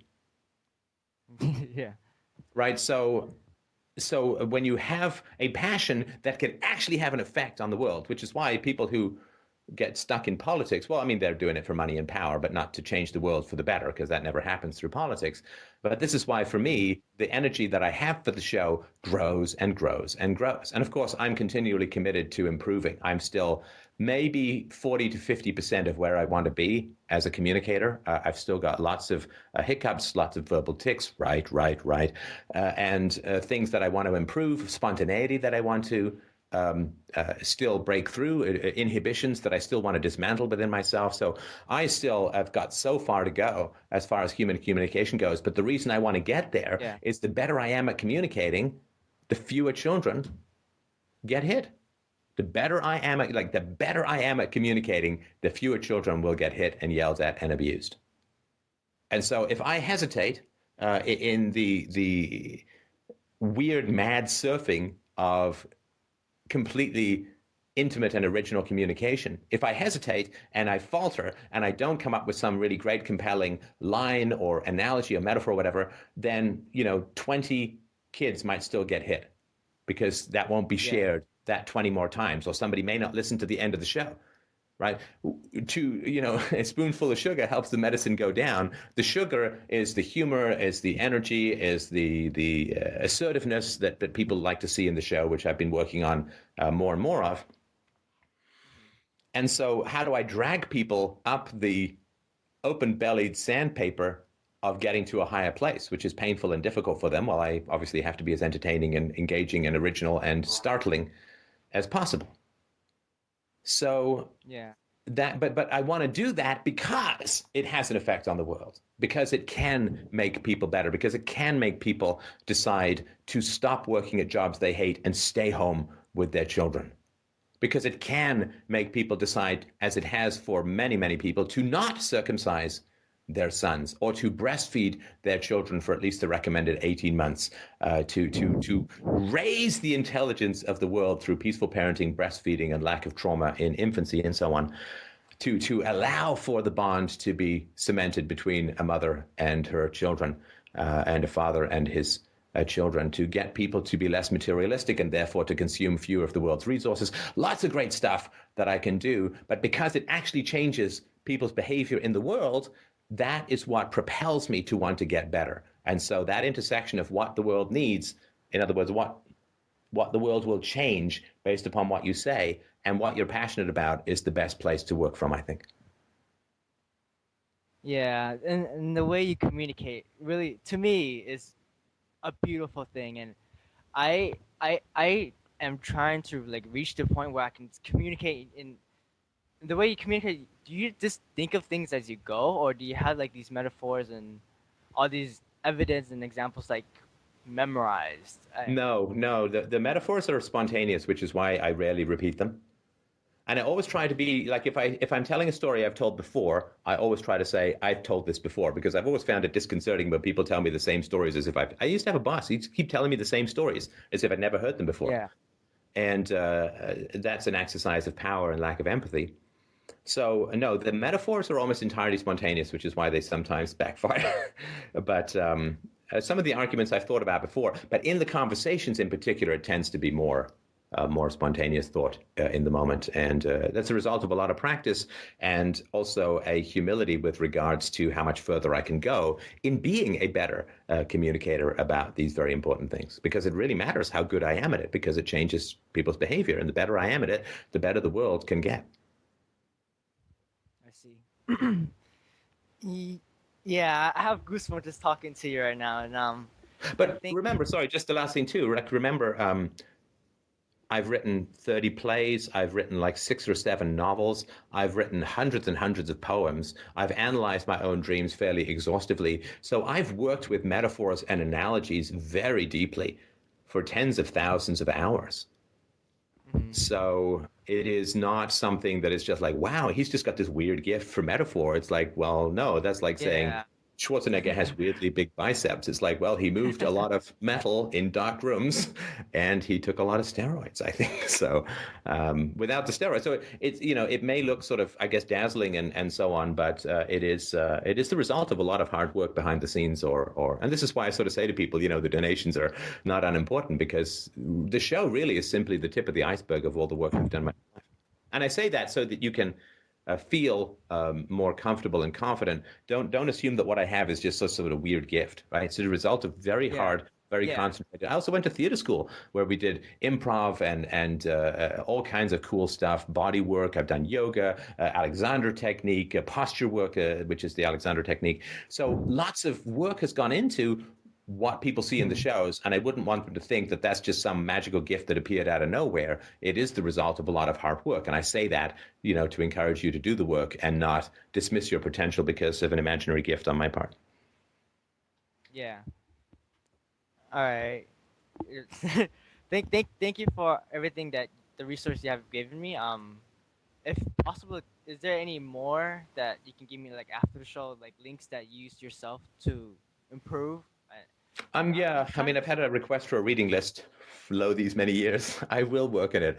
Maybe we'll shuffle that up a little bit on the priority list, but I will certainly try and do that. But, just be as honest as you can, as passionate as you can, and find something that moves you to move the world. And I think that's the best place to work from.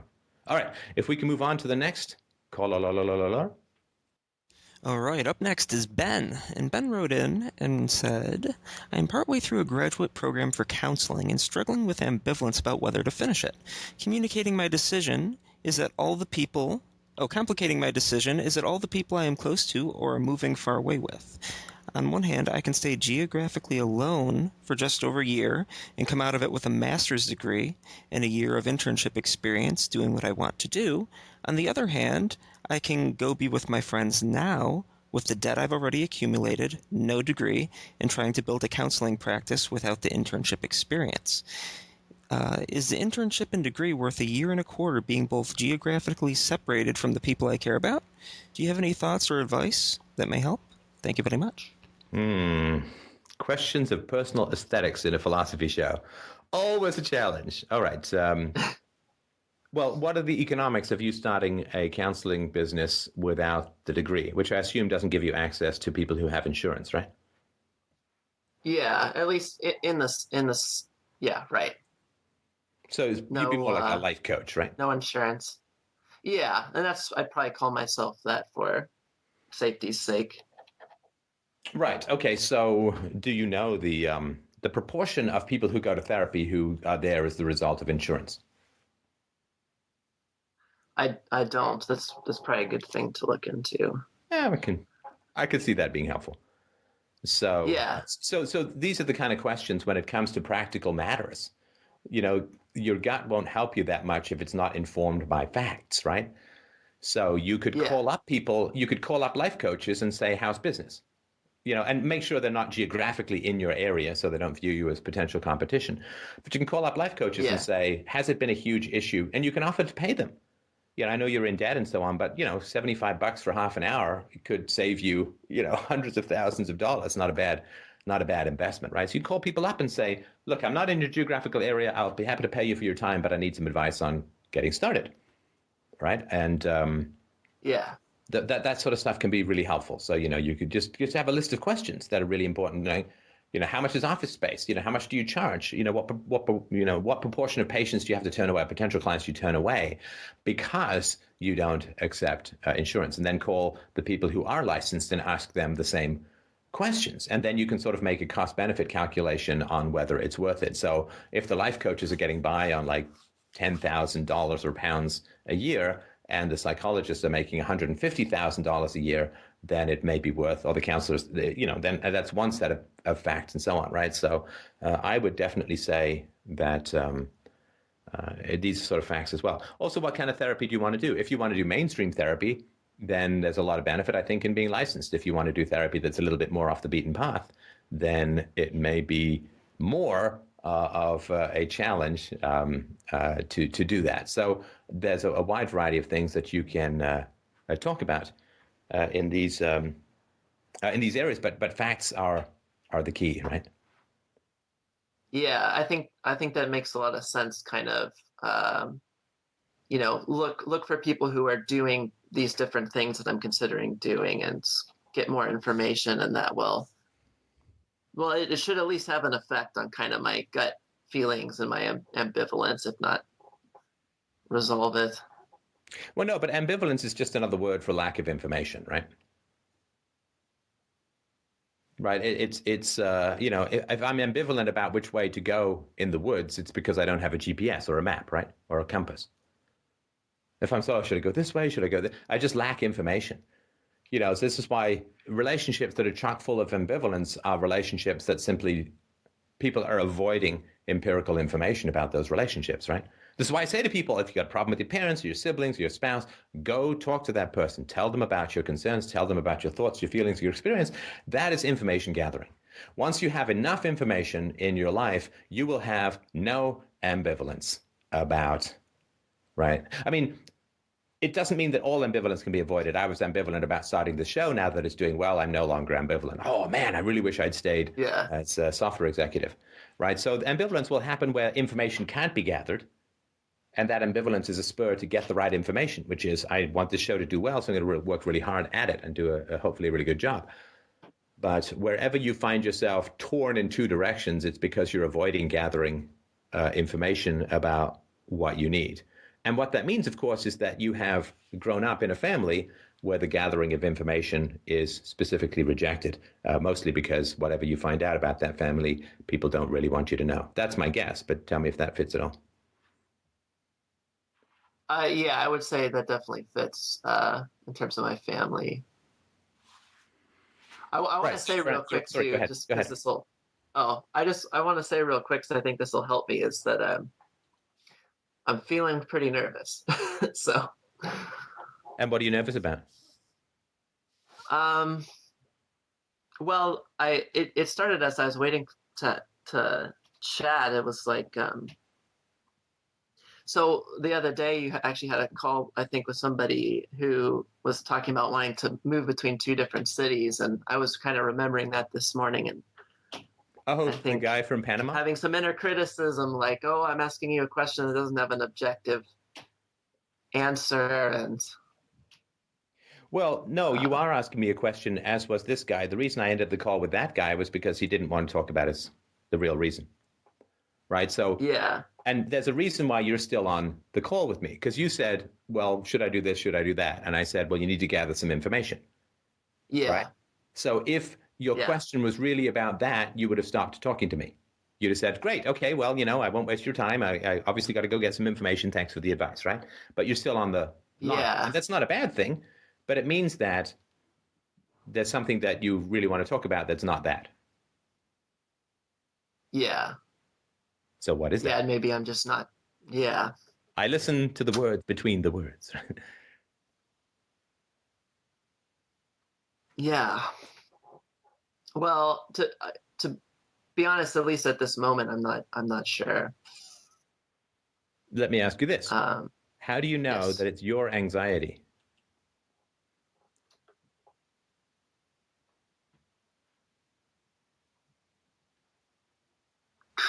Like versus like my family's anxiety, Oh, someone's. or Or someone's, right? I guess I don't know for sure that it belongs completely to me. Because that's an question. That's an important question, right? Because Yeah. one of the things that happens in this show is, how well would you say, if you've listened to the show before, how well do bad people in people's lives fare after people talk with me?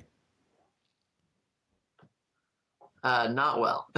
Not well. Yeah, and they're Yeah. very upset that the person talked to me and that I gave them a perspective that was hopefully beneficial to the future peace of mankind, which means anti-beneficial to the bad people in their lives, right? Yeah. So if people who feel anxiety in talking to me, it may be that there are people in your life who don't want you to be talking to me. In other words, people who you've internalized, alter egos in your head, that don't want you to talk to me because it will cost them for you to talk to me. Yeah. Yeah. I mean, there's certainly still, work I'm doing with the family that's internal to my head. So that's one possibility. That there's still something there that I. Oh, go ahead. Yep. All right. Do you know what that is? Yes, that's the foghorn. The Freedomain Yeah. Radio fog. You have earned the first Freedomain Radio foghorn in a week or two. Oh man. No, that's good. That's good. That means it means we're going to new territory. We need to put out some sonar, right? Yes. Who in your life is not happy if you talk to me?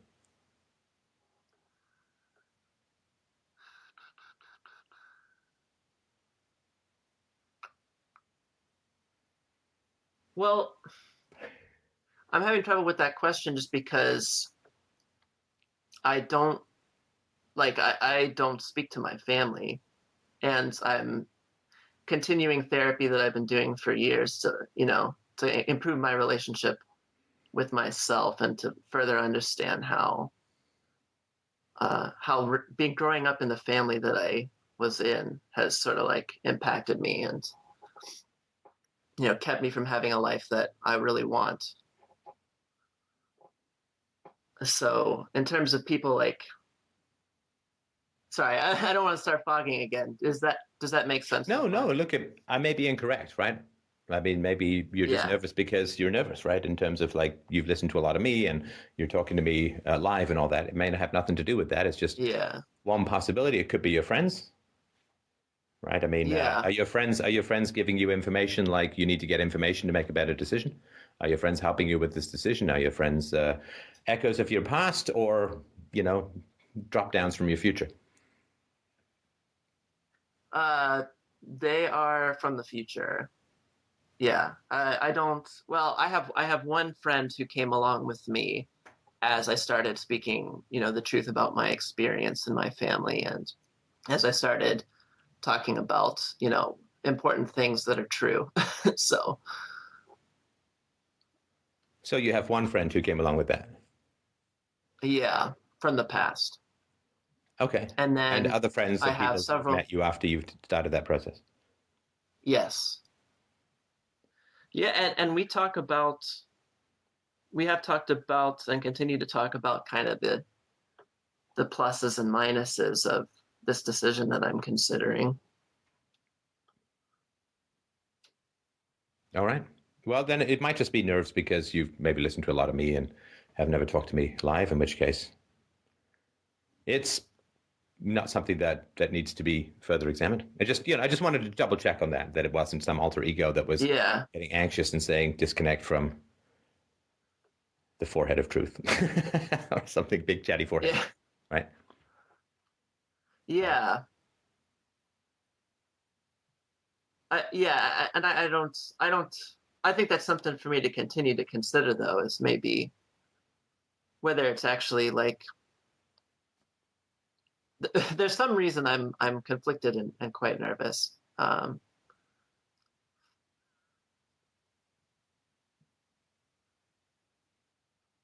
mean, okay, so let me just tell you kind of the idea I had, and maybe if it's not rational, you can tell me if maybe there's something I'm missing here, which is I think what I was kind of thinking is like I've got this strong ambivalence. I think I know at least a fair number of the facts on each side, and I think what I may have been looking for is like somebody with more wisdom and experience than me. Like maybe there would be something that I haven't thought about that simply okay. Go ahead. Okay. You asked me, Steph, how can I make this decision? Yeah. And I gave you an answer. Yes. Get more facts. But you agreed with. Yes. But you're still talking to me. Yeah. What does that mean? Right? I mean, it's like I'm sitting here trimming my hedges. I'm sitting here trimming my hedges, and you stop and you say, "How do I get to the Sunnyside Mall?" And I say, "Straight ahead, 2 lefts and a right." And then you just sit there. Yeah. It means there's something else that I want. Mm-hmm. Out of the interaction. I don't want you to miss that opportunity, right? I mean, if there's something that you want, I'm happy to chat. If you want to take time to think about it, you're welcome to call back in. I'm just aware that you didn't get what you want from the call. Okay, maybe Can I help? It's that I'm. Right? Yeah, go ahead. You may. Ben, how do you feel about your friends moving away? Yeah, I feel quite sad suddenly.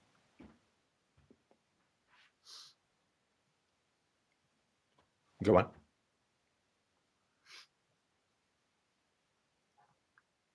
Well, I really value these people, and there's so few people in the world that I can really, really connect with, and who share my values, and they just have, a consistent desire for the truth and empathy for children, and they want to talk about their histories and how things have affected them, and they want to do great things in life. And I'm really, and I'm thinking, what's it going to be like to spend about a year and a half or a little bit less than that, like without any of that around me geographically?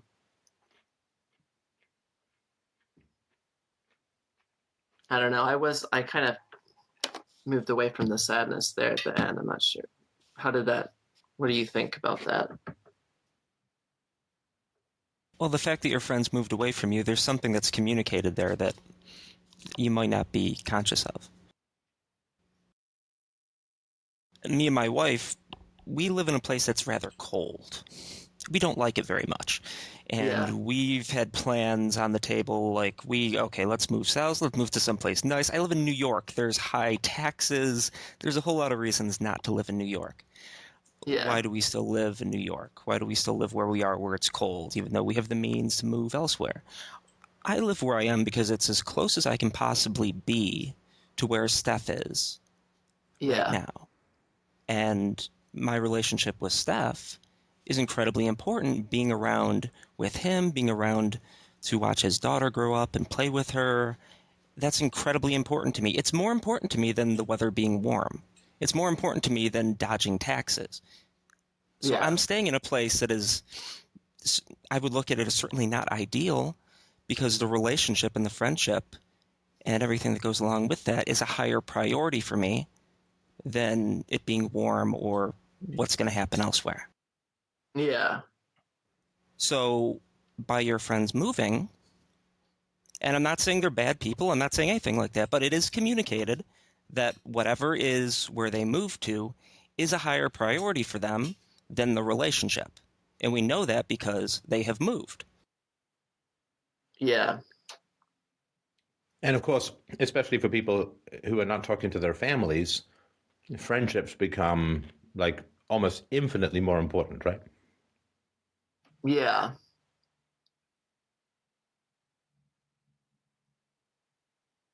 Yeah, I mean, this I feel like I'm building a family of choice here. And that's something I want. I want to find great people to be really connected with. What's the emotion, Ben? Don't intellectualize it. What's the All emotion? right. We just said that based on the empirical evidence of the decisions your friends have made, that the move is a bigger priority than the friendship. How does that make you feel? I do feel hurt that a part of me does feel hurt that um, people don't want to stay close to me if they can go somewhere for the kind of economic benefits. I guess that's the higher priority. Which isn't to say that they're bad for doing it or something like that, but I do experience hurt, and I have been feeling sad about my friends having moved.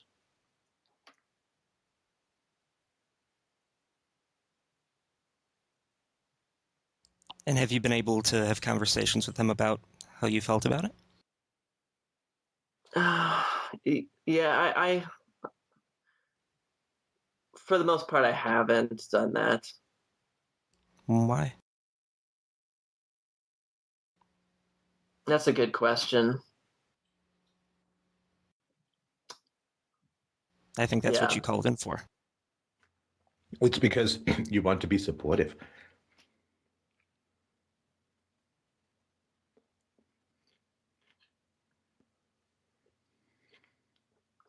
You don't want to pressure them.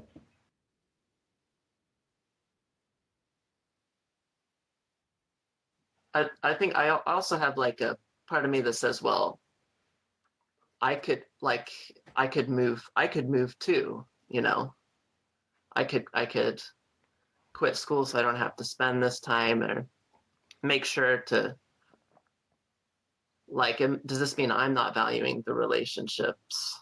If it's like, why should they come to where I am? Well, is this a conversation? As we are a group of friends, we're incredibly important to each other. We each have these goals and needs that would benefit from moving to this location.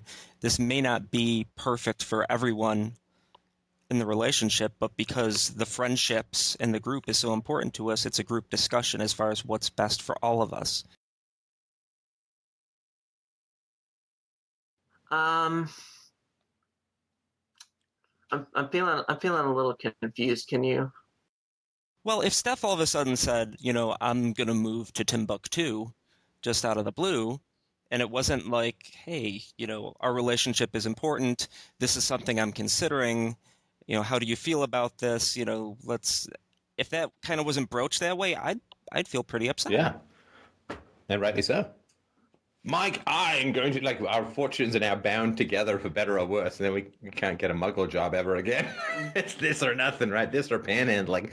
So it's like, Mike, I'm going to go. Although our fortunes are bound together, I'm jumping out of the airplane, and there's only one parachute, and I don't even think to offer you to hold on, right? That would be pretty rough, right? Definitely. We have a tough time sometimes in saying what we need if what we think, or saying what we feel if we believe what we feel is inconvenient to the other person, right? Yeah. I mean, if you say to your friends, listen, I feel heartbroken that you're leaving, doesn't that sort of feel like inconvenient to them?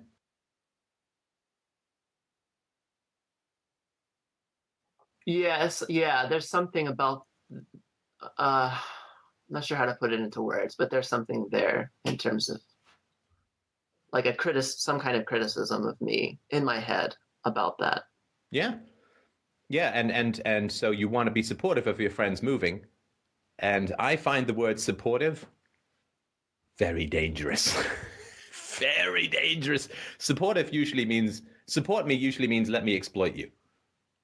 And again, I'm going to talk about women here because that's been, my major experience. I don't date guys, so this is why I talk about women. But in my experience, when a woman says be supportive, it means give stuff to me for free. That's generally what it means to be supportive. And be supportive of my career means do stuff for me, but there's never any sense of like, okay, but how are you going to be supportive of my career, says the man, or whatever, right? So we have this idea that friendship means not being inconvenient and being supportive and being this blank propulsive base that their rocket launches or their space shuttles can lift off from. And I think that if we have friendships where we are uncomfortable with being inconvenient,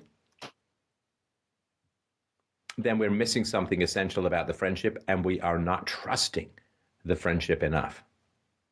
Right? If you say, listen, it's completely breaking my heart that you guys are moving away, then you are being honest, right? But if you come from a dysfunctional family, then feelings are not things that you share, but commandments you impose, right? There is no unloaded gun in this duel, right? And so to squelch your self-expression is to refrain from controlling other people in that paradigm. Yeah. Because in dysfunctional families, if someone's upset, everyone else has to change their behavior to fix that upset. It's not something that is communicated that you can listen to. It's a demand to which you must adapt, right?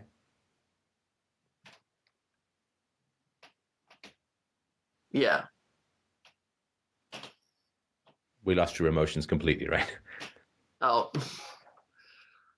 What would it mean for you to, okay, what is the most, let's pretend that you've got your, look, close your eyes, whatever works for you, physically relax your body. Pretend that your friends are right there in the room. And here's your chance to tell them about the move and what it means to you. What would you say?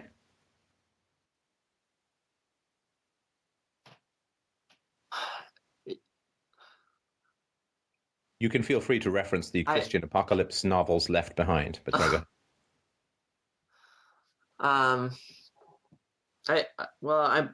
I guess I'm blanking a bit and feeling a little numb. Right. So don't do that. Just tell them what you want me. You can tell me that you're not going to tell me, but just tell me. What would you say to them about the move and what it does to you? Your feelings are not commandments, right? Just because you say that you're sad someone's doing something, you're not telling them to change. You're just being honest about how you feel. In fact, it's disrespectful to alter your behavior based upon what other people feel, because it's turning their feelings into bullies, which alienates them from how they feel. So let's just pretend that your friends will listen to you attentively and will not change their behavior based upon what you say, but really want to know how much they mean to you.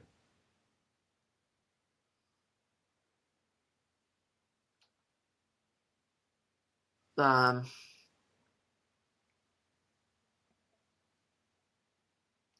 I feel quite sad.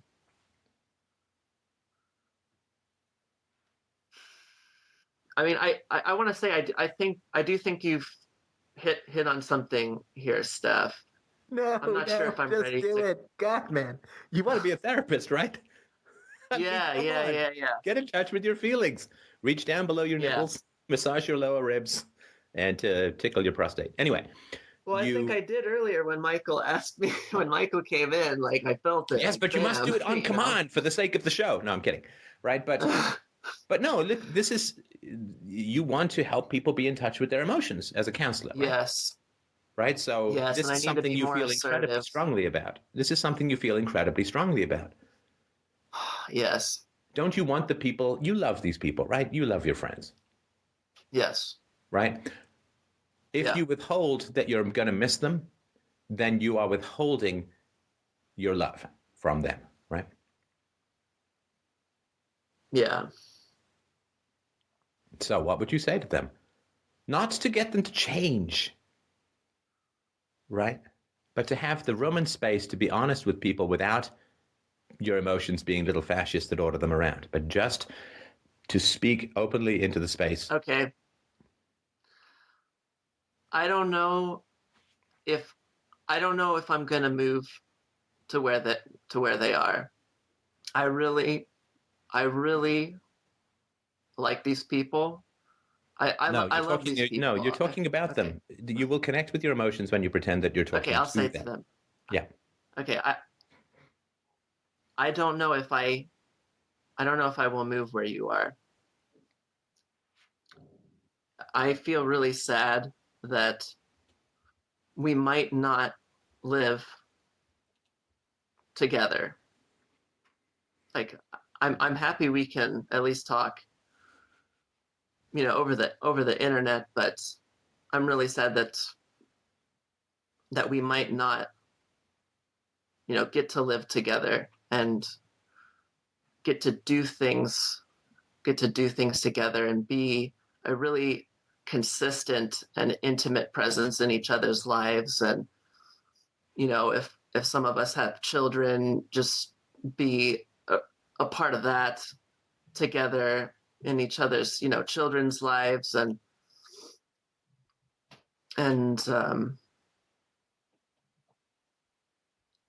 I haven't decided yet, but I feel quite sad.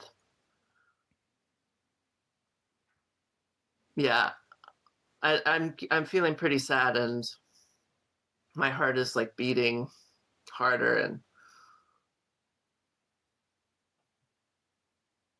Right. And now I'm not your sure. friends, your Go friends, ahead. I hope would be curious then, right? The three most Yeah, powerful words in the English language are not "I love you" or "Go to hell," but "Tell me more." Tell me more. yeah, So tell me more yeah, about how you feel, and that's a way of giving your feelings the respect of listening without alienating you from them by assuming that they're commandments. So tell me more. How is this for you? I mean, you don't talk to your family, and we are the closest people that you have, and we're not moving down the road or across town. We're moving to the other end of the world.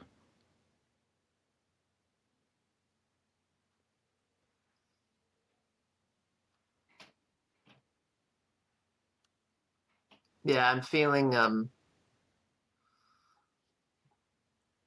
of like a I'm going blank again a bit and feeling like a tension, like a cut off in my throat. Do you feel angry? Remember, they're only feelings; they're not commandments. Yeah, yeah, yeah. Okay. Do you feel angry? A part of me does. Yeah, I also do feel some anger. Okay. So if I were your friend, I would say, "Well, tell me about the anger. I really want to understand that. I really want to learn about that."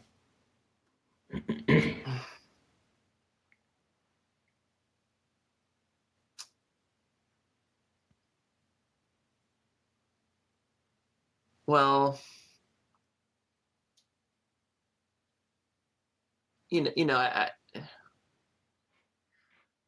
I think the thought that is associated with the anger is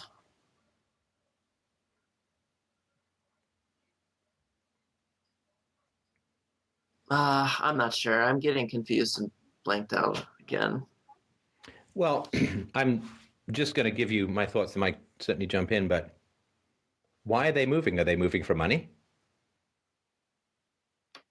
to save money For in taxes? economics, yeah, basically it's way cheaper. It's like way cheaper, and there's a lot of work that English speaking people can do to make very good money with very few working hours, basically.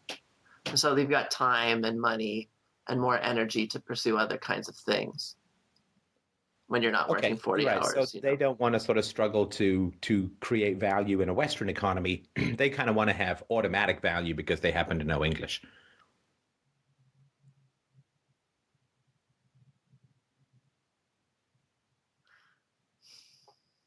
Well, I think they want to have more time. I mean, I think they just want to take advantage of being able to make good money, with working a lot less, so that they can use that time to spend with the people who are moving over there, and journaling and working on projects and other, that kind of stuff. And do you think they're going to raise families over there? I don't know. I think there's some ambivalence that they have about whether they want to raise families or not. So it may not be a permanent move, right?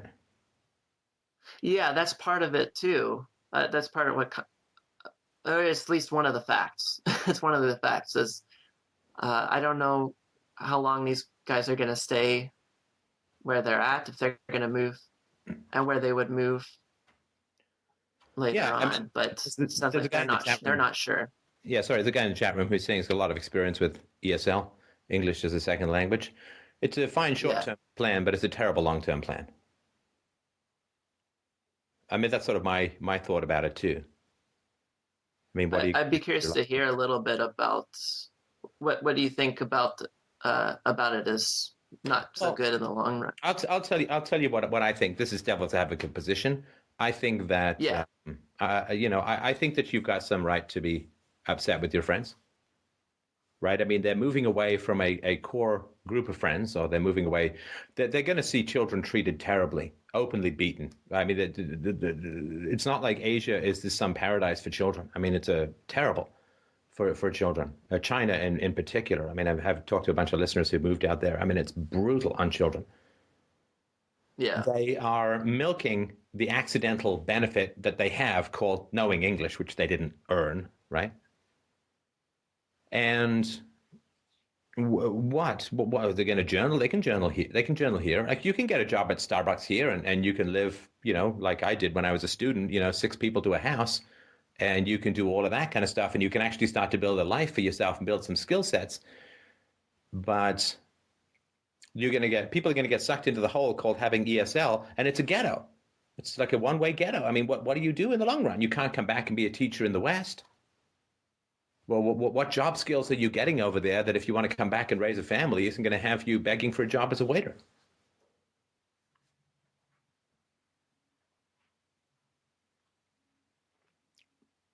What's the plan? There's always, what's the long-term plan? What's the long-distance plan? This is a short fix. Oh, look, there's economic opportunity in Asia. I can go teach English there.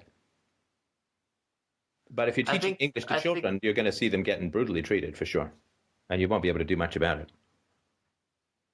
Yeah, I mean, I think the idea is that, I mean, these people all want to do something entrepreneurial eventually, and I think the idea is they'll have more time and money to put into their entrepreneurial pursuits because of the economic situation over there.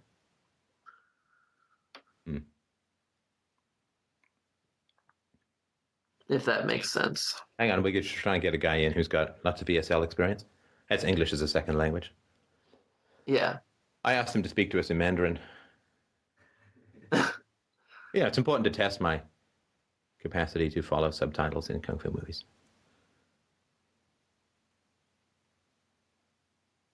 Is he in? Still calling him. He's not picking up. He's playing hard to get. I like that. Just as people who want to join the call should be. I like playful. But I think you kind of have a right to ask, like, okay, what's the plan? So you're going to have some leisure, you're going to have some money, maybe. Then what? Entrepreneur is another dangerous word, I want to be an entrepreneur, right? Which is pretty much like saying, I want to make money. Okay, well, I guess I like to breathe, Okay. But, the from the what to the how it's a pretty big chasm.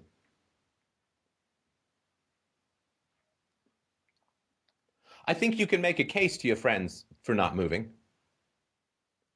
Or I think a real friend is somebody, I was talking about this just in a listener call last night. A real friend is somebody who really watches someone's back, and being supportive is most times being really critical. That's real support, is being really critical of someone, right? So if they want to go move to China to teach English, a real friend, in my opinion, right? I think a real friend steps them through all of the really tough questions that they may not have thought about to make sure that it's something that is going to work for them. And you know how I said to you, get information about what potential clients need insurance and stuff. But these people should be getting information about what are the long-term career paths for ESL. What are the economic opportunities in China that they may wish to pursue? What kind of work do they want to do? Is it going to be something that requires that they not be in China or something? I don't know where they're going, but have you asked them all the tough questions and saying, listen, I'm really going to grill you on this, but this is a huge life decision. This is going to be like the next 3 to 5 years of your life. This is the beginning of your career after school. This is going to shape everything you do. This is you moving away from women who grew up in the same culture and moving to a culture where women treat children really badly, as do the men, to an authoritarian culture, to a very foreign culture. So you're now taking yourself out of the marriageable dating pool, most likely, for the next 3 to 5 years. And then when you come back, you're going to kind of be half cultured, half one culture, half the other. How much are you going to have in common with people who haven't gone through the same experiences? Have you really thought all this through about what this is going to do for your long-term life prospects? Yeah, the dating thing you bring up is one of my concerns as well. Have you shared? The pool there's much. Yeah. And what do they say? They agree it is a smaller dating pool. It's basically just the expat community. Whereas here it's like, most it's many, many times bigger, the pool of possibly eligible, compatible women. So well, and if you go with an expat community, if you're new to the expat community, you're not going to have much in common with a woman who's been there 5 or 10 years. And what if she doesn't want to come back, but you do? Or what if she wants to go back and you don't? I mean, it's a very unstable, long-term dating pool.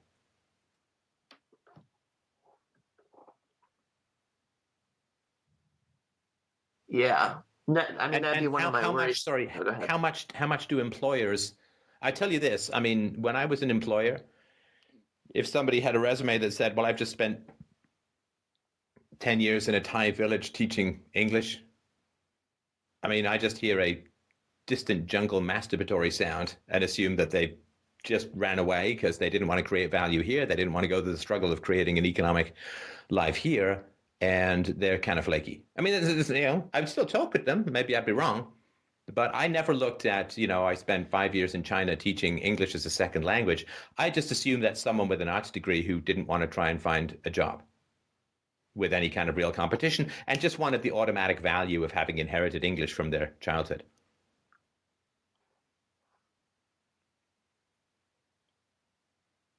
So do people know what is the book value, what is the economic value of ESL experience when they get back?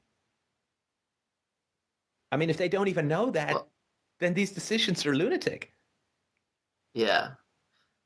I mean, I think that most of them are not intending to come back to the U.S., but one of them is sort of like more up in the air. As far as my do they know what it's like to stay in China? Yeah. Most of them have been overseas for a couple of years before. Yes, but getting married, raising children, what are they going to do about the one-child policy? Yeah, I don't know. I don't know that they're going to have children. They don't know that they're going to have children. They might not have children. Well, we might get hit by an asteroid, but these are decisions that have impacts, right? Yeah, it certainly has an impact on me because I would like to have children. Right. Yeah, I would like to find this is a what I mean romantic when I partner. say this is what I have mean when I say children and- when I was an employer, I viewed people with ESL experience as complete flakes. I'm just telling you, this is not any kind of proof of Yeah. anything. I'm just telling you my experience. And again, it doesn't mean I wouldn't talk to them. Maybe I was wrong. But oh my God. I mean, because what's the plan? I go to Thailand to, fine, go backpacking for a year, have fun. Great. I view that as sort of a well-rounded gentleman's education or gentlewoman's education. But the idea that you go teach English for 5 years and then come back, it's like, well, what the hell was the plan? That is not forward thinking. You need to figure out if you want to have kids. Yeah. Or at least not make decisions that are going to vastly limit your ability in that area. There's no massive. I mean, obviously you're in your early 20s, but is it early or mid 20s that your friends are in? Late 20s. Late 20s. Oh, flake. Yeah. Flake. There might as well be a giant tin full of tuna. I mean, I'm telling you, there's like a Charlie the tuna is dancing all over their economic graves. Come on. By your late 20s, you have no idea whether you want children or not, these people? Well, I know for me, there's some things that I do know about the future that I want, which is I want to be a therapist. And No, but I mean, talking about your friends. Yeah. Yeah, they don't know. All right. So they're in the late 20s and they don't know whether they want to have children or not, and they're not willing to think ahead to figure out how they might structure their life so that children can be had much more easily. They don't know whether they want to get married, because if you're voluntarily going to a different culture with a tiny incompatible dating pool, you might as well just, shoot your nuts off and not worry about the DNA at all, right? So that's what I mean by, flakes. And so my question is, I'm not saying your friends are all flakes, right? I mean, I know that's sort of what I'm talking around. But what I'm saying is that what happens if you bring these important considerations to your friends' attention? In other words, are they just still living, well, this will be cool. Economics are tough here, but this will be cool. I can go and get a job right away with no struggle and no effort. And I get paid for something I never even bothered to have to learn. That to me seems kind of lazy. It seems kind of avoidant. And it seems very immature.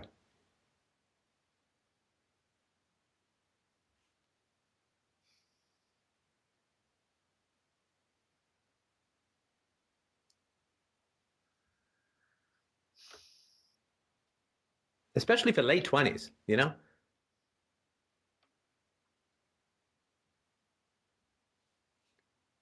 And look, these are just, if these were my friends, this is what I would be. This is what I would be talking about. I'm 29. I want to go and journal. It's like, you do get the 29 thing, right? You're not like a 14-year-old girl trying to figure out if Bobby likes you, right? I mean, I'm going to go, it's a challenge to get an economic life going in the West these days. It is. But these guys are obviously educated, and the unemployment rate for people with an education is vastly lower than the general population. Like unemployment rate for people with degrees is like 2 or 3 percentage points. It's tiny. Like they can get jobs, right? But they'd actually have to work at them.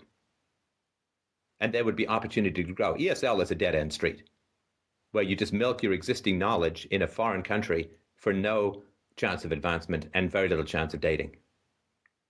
It's extending adolescence into Wrinkleville.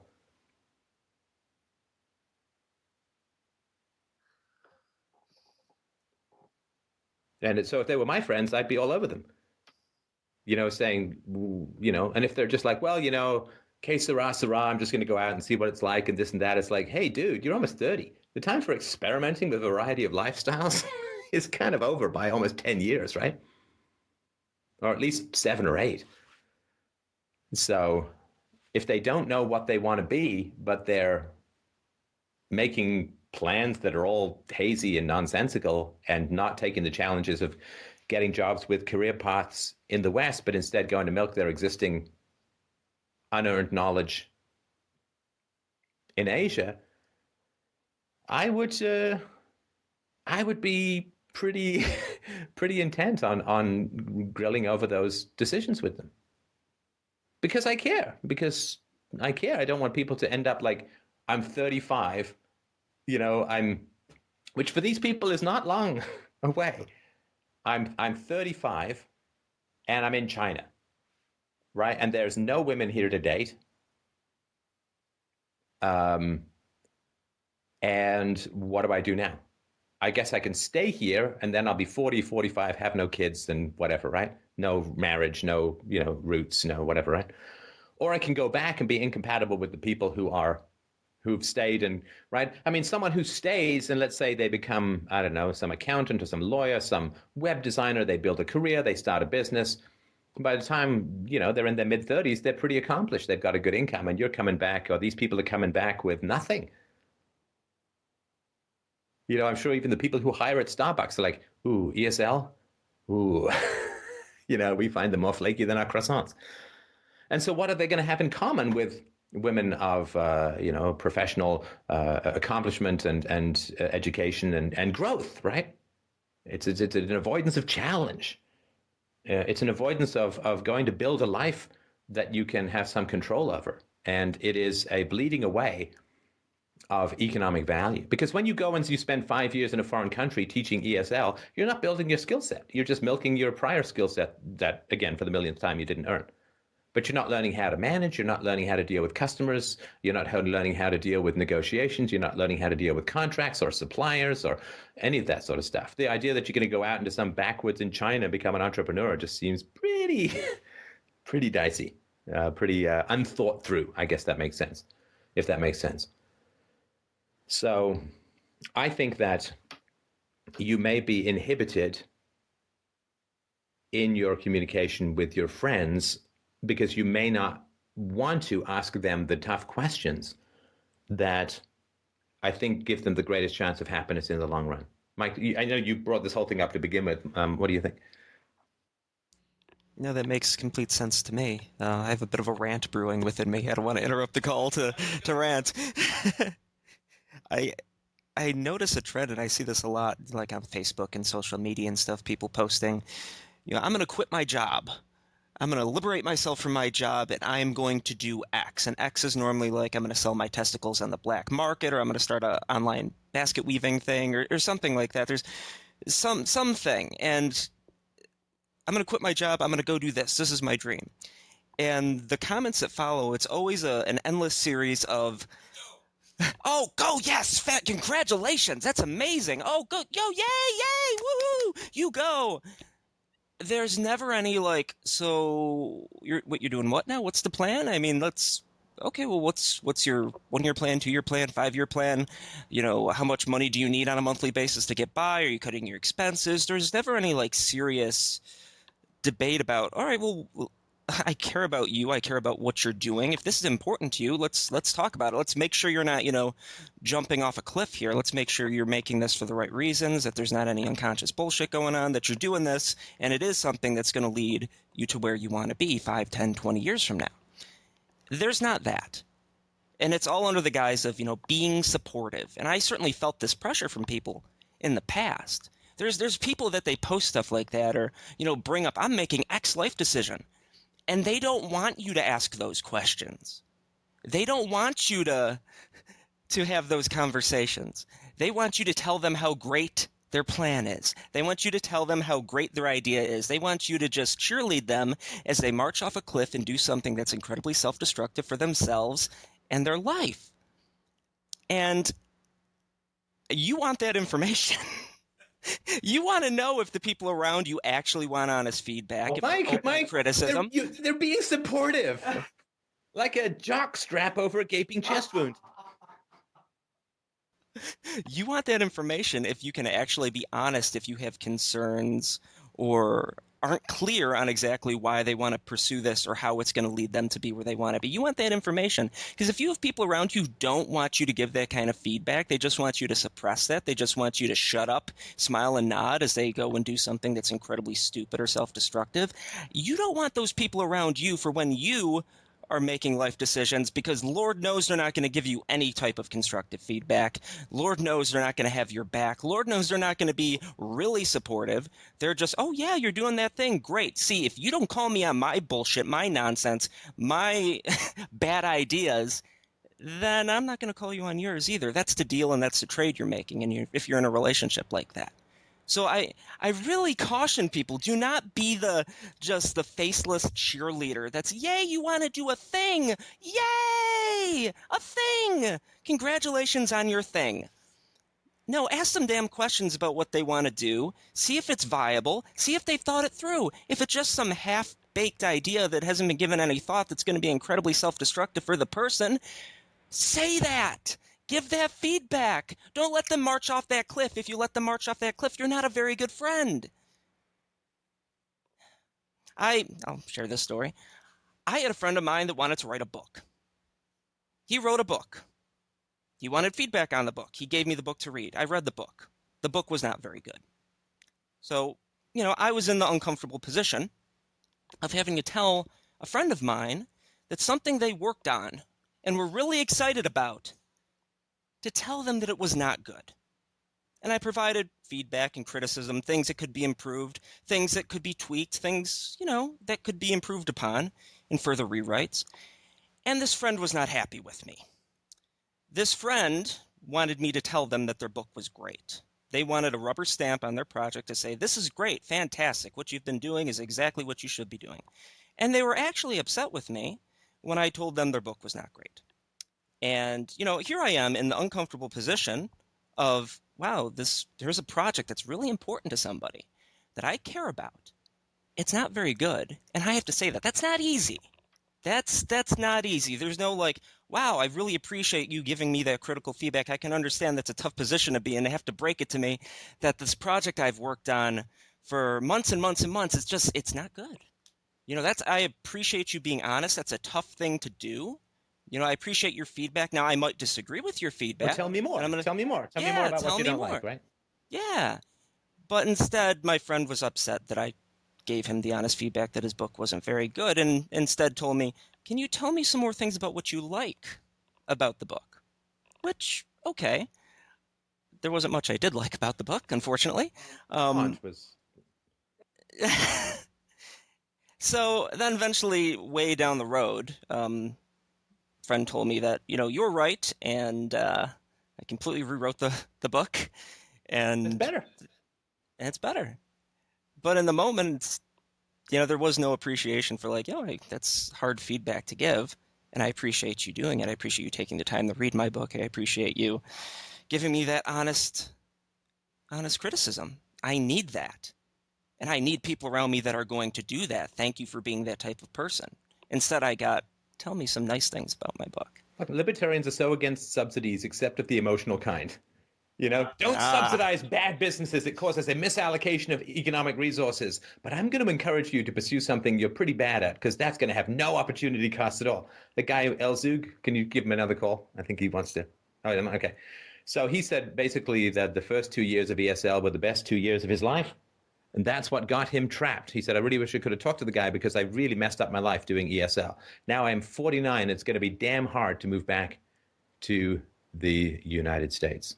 Very tough stuff. So, yeah, so maybe if you grew up in a dysfunctional household, grilling people. Look, in business, I was, I didn't just start doing this on this show. In business, because I was head of R&D for many years, I was continually grilling people who wanted to do stuff, right?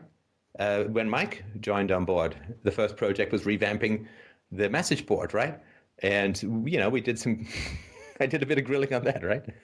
Mm-hmm. Definitely. It was much appreciated. Is this an effective use of time? Is this an effective use of resources? What is the long tail picture of this project? Is this something that's worth doing in the future? And how Or is can we this gonna- measure this versus everything else that you can do? Exactly. What are the And opportunity your costs? thing was, well, don't you want the message board to be upgraded? Which was like, wouldn't you like some positive thing in the world? Well, sure, but resources are finite, and we're trying to, and so we had Compare it to conversations what? about how to best allocate resources. And I have the same thing too, right? You're like, Steph, stop doing X, right? Because it's not a good use of your time. And we're constantly trying to remind each other, I think, of the best way to allocate resources to get the message out, which is important. But you may, like if you grow up in dysfunctional families, everybody's a house of cards, and you got to walk around and bull in a china shop kind of thing, because people are in such a fragile state that they emotions become these giant swinging bats in a Swarovski crystal store. And so you may want to redefine what it is to be supportive of people. And to be supportive of people is to cross-examine them about the next 5 years of their life investment to make sure that they know what they're doing and they've thought everything through and they have all of the information that they need, because so much of what people call decisions is just avoidance. It's just avoidance of responsibility, avoidance of growing up, avoidance of challenges, avoidance of growth, avoidance of rejection. Hey, you go teach ESL in China, you ain't going to be rejected by anyone. You go for job applications for something you really want that you can build a career on, you'll face a lot of rejection. So it may be that you are not necessarily working in the way the friendship could be worked in. When I was looking for investment, people, investors would give you, 2,000 questions trying to pick apart your business plan and your assumptions. And if you didn't have information that you needed, they would let you know. And, maybe you could get back and maybe you could get back in the room and maybe you couldn't. And that's just a process that's Socratic reasoning, right? Which is, let's really cross-examine people about their goals and plans, and friends should welcome that, right? Like when you had questions and I said, well, do you have this information and that, right? I mean, you were like, yeah, that is helpful, right? But if your friendships are good, then your friends may be annoyed by it, but they will welcome it and they will certainly thank you. If not necessarily right in the moment, hopefully within a day or two, they'll say, you know what, that was a whole lot of stuff I'd never thought about. And but if they resent you, that can be rough. So Yeah. sorry for the rant or ramble. Does that help at all? No, yeah. I think you guys have both given me quite a bit of good stuff to chew on here. It's kind of a lot. I wanna listen again. Yeah.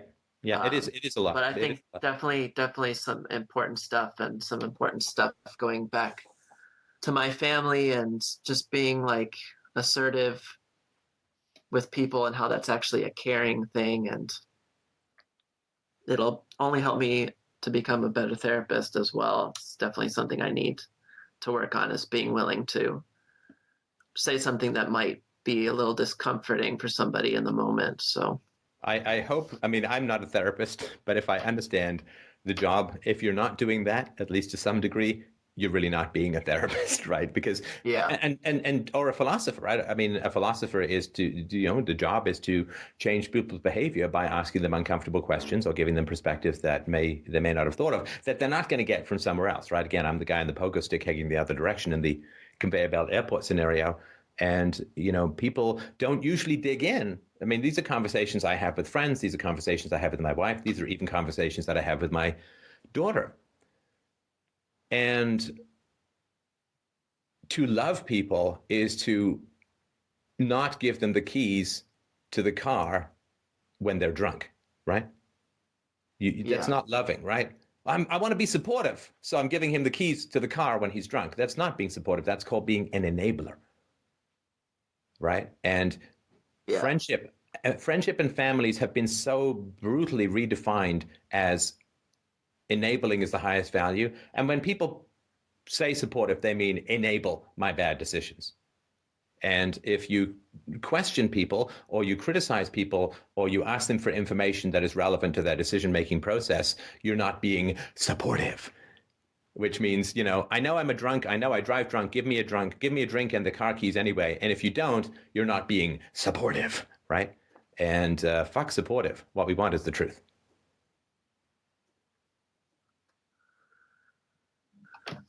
All right. Well, I want to mull all this over, but I appreciate both of your feedback. Right. And recognize that, especially if you're not talking to your family of origin, you're going to have a tough time challenging your friendships. But don't replace your family of origin with your friendships and have the same lack Definitely. of a voice in that, right? So, all right. Well, thanks. Great call. Great question. I'm sorry we couldn't patch in the guy with the ESL. No, Mike, go ahead.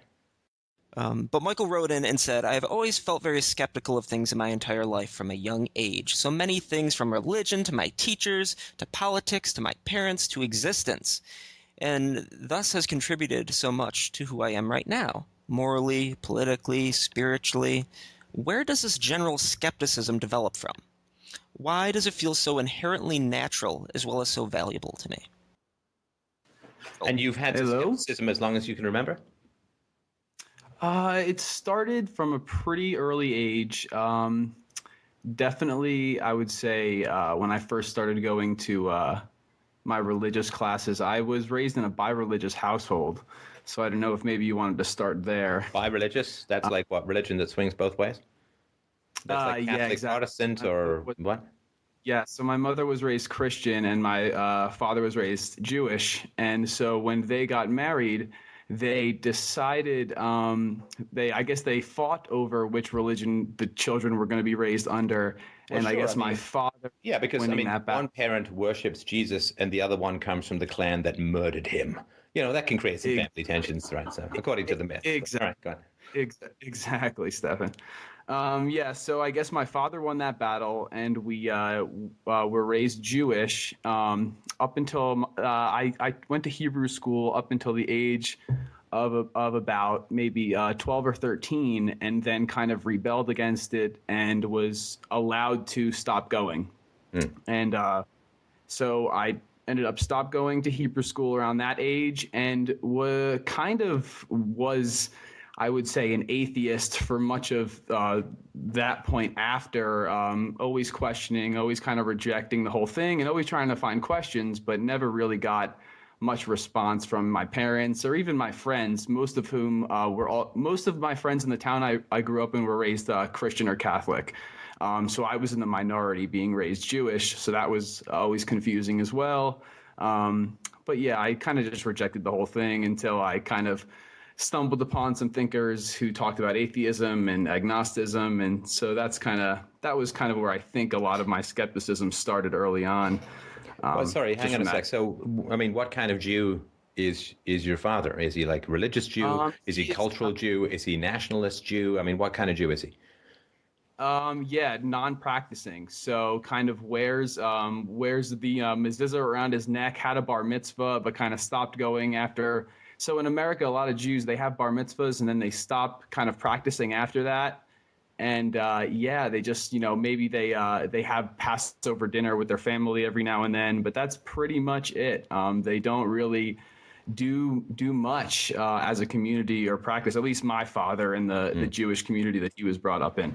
When I was going to Hebrew school, every Friday we would go to some services that were like an hour long, but that was it. And then once I stopped going, the family stopped going as well. And and so holidays as well. So we would celebrate Hanukkah and Christmas at the same time. So that was kind of ridiculous as well. So, you can see how it was very confusing as a kid to make sense of all that. Right. You're going to hell, but at least I'll have the good comedians. Right. I got it. Yeah, exactly. Got it. Yeah. I was a friend of mine who's Jewish was given a book called The Big Jewish Book of Why, which of course is all about Judaism. And he said, no, it's the Big Jewish Book of Why Me? Anyway. I mean, I think that the answer is pretty clear. I mean, you were exposed to two ideologies. You were exposed to two superstitions. And the automatic compare and contrast is, these must both be bullshit, right? Exactly. I mean, plus, the Jewish tradition is critical of many things, right? I mean, the Jewish rabbinical tradition it's somewhat Socratic, right? The cross-examination of things, not core. And Judaism is fantastically flexible. There's the reason it survived for so long, right? It's wonderfully flexible. And hey, if you're not into God, okay, you can be cultural. If you're more religious, we'll accept that too. If you just want to be a crazy Zionist, hey, come in the fold, man. You don't have to believe in the culture or the religion. Just believe in Israel and pay your taxes, right? I mean, it's a very adaptive belief system, I guess you could say. So yeah, I mean, you were exposed to two people who didn't take their beliefs seriously, so of course you're going to be skeptical, right? Exactly. Because if your mom who was raised Christian took her beliefs seriously, right, then she wouldn't marry a Jew.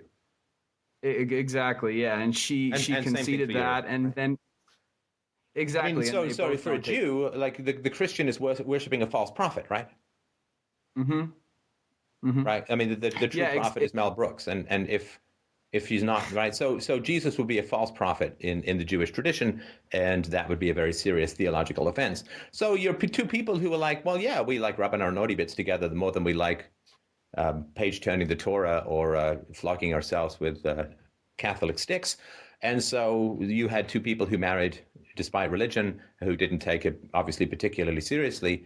And so you would be exposed to skepticism in the very fact of your existence, right? That two people of conflicting theological beliefs made a baby together. So it seems to be kind of natural that you're going to be pretty, your very existence is the result. You were birthed by skepticism and irreverence to ideology, right?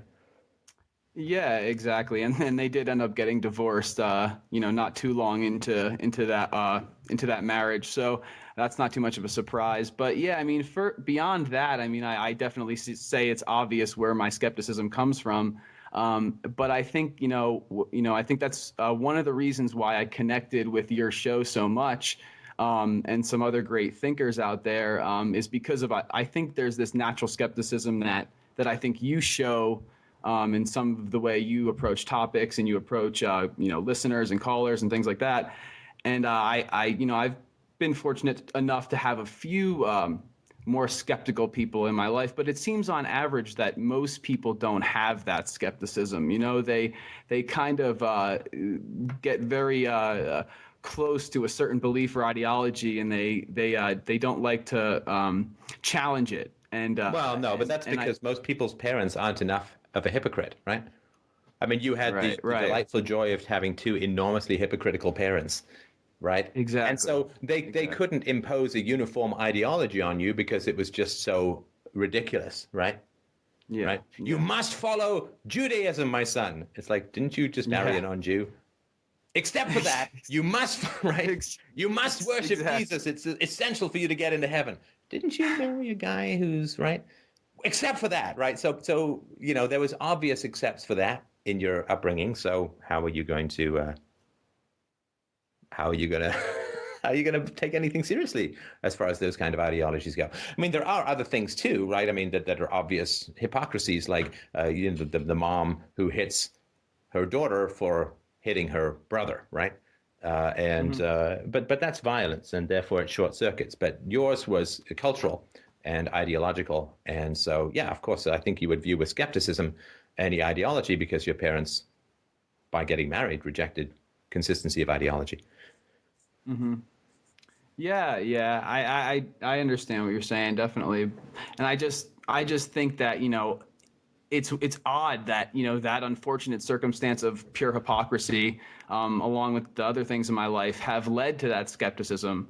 But when I view the world today, and all the propaganda and all the nonsense that's thrown at us, all the lies, all the bullshit from everywhere, I'm happy that I have that skeptic ability over, some of that comfort other people tend to show, because I think it allows me to at least find some truth, if you know what I'm trying to say. Well, but did you get sucked into the great danger of skepticism, which is relativism and or nihilism?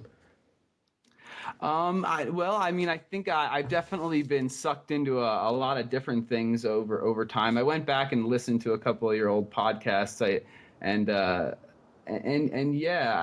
mean, I don't think so. I mean, Not so much relativism. What was the second one you said? Nihilism. Nihilism. Well, I'm not familiar with that one. Well, so you're skeptical and you deconstruct arguments, but you're just demolition. You don't build, right? There's nothing that is true in the skeptical universe.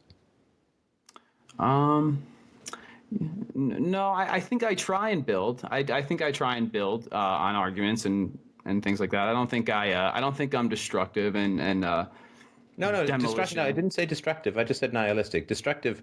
To be destructive of false ideologies is nothing wrong with it, right? But are you able to clear away the rubble and build something new, or is there always another creaky old house that needs a wrecking ball? Well, I feel as though I'm in the moments of building that house right now. I'm trying to find those building blocks, and I would say your show is one of those one of those resources that I take different blocks from, and I'm trying to make my own ideology, my own view of the world, Oh my God! What a ridiculously non-rigorous, non-philosophical answer to the question of objective values, right? Okay. I'm in the process of trying to build that house. I mean, I know I introduced the metaphor, but that was around the destruction of false ideologies. And you said my show, like your show, Steph, is one of the resources that I'm using to build my values or my perspective on the world and so on. That's not philosophy. Mm-hmm. Right? First of all, don't ever use my show to build your perspectives. Right. The whole point is philosophies. It's like, Richard Dawkins, I'm using science to build my particular view of science. I'm using mathematics to build my particular take on mathematics, right? It's like, well, no, I mean, if it's mathematics, it's objective. If it's subjective, it's not mathematics, right? So if in terms of your values and stuff, this is what I mean by relativism and or nihilism, right? So it sounds like you've gone more towards the relativism in that you think you can build your own philosophical values, which you can't. It's like building your own theory of physics. It's like, no, if it's a theory of physics, it's valid, it's universal, and if it's your theory, it ain't physics, right? Right. So you've gone relativistic, which is the great danger of skepticism, which, it's the squishy, exciting mustachioed trap of Nietzsche, right? Which is, there is no God, there is nothing, right? Right. Yeah, that was in...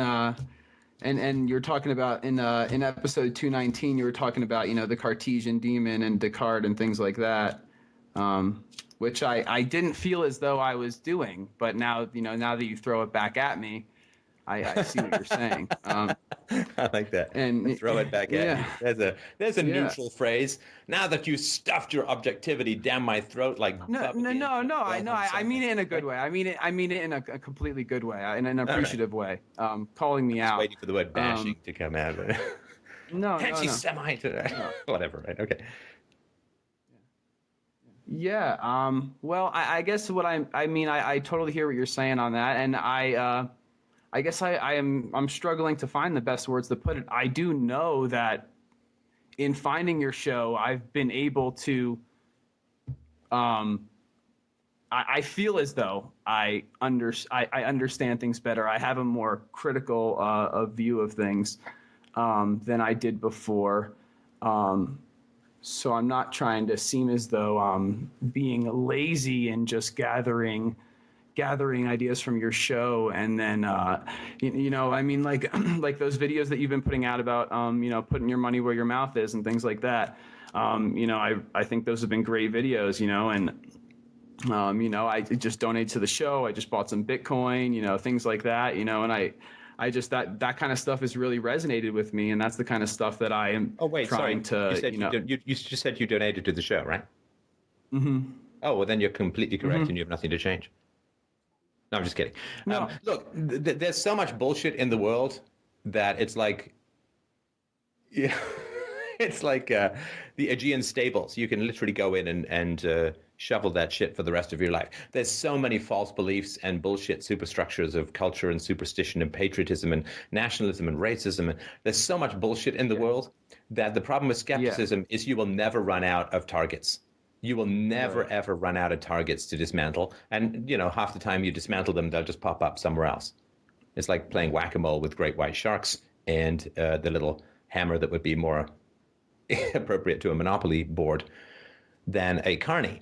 But so my concern is that if you're trained to be skepticism, then you're a sharpshooter of bullshit. But since there's basically a tsunami of bullshit that arises and comes in at us from every single direction, my concern is you're going to think that you're doing a whole lot of good in the world by sharpshooting led into bullshit. And Right.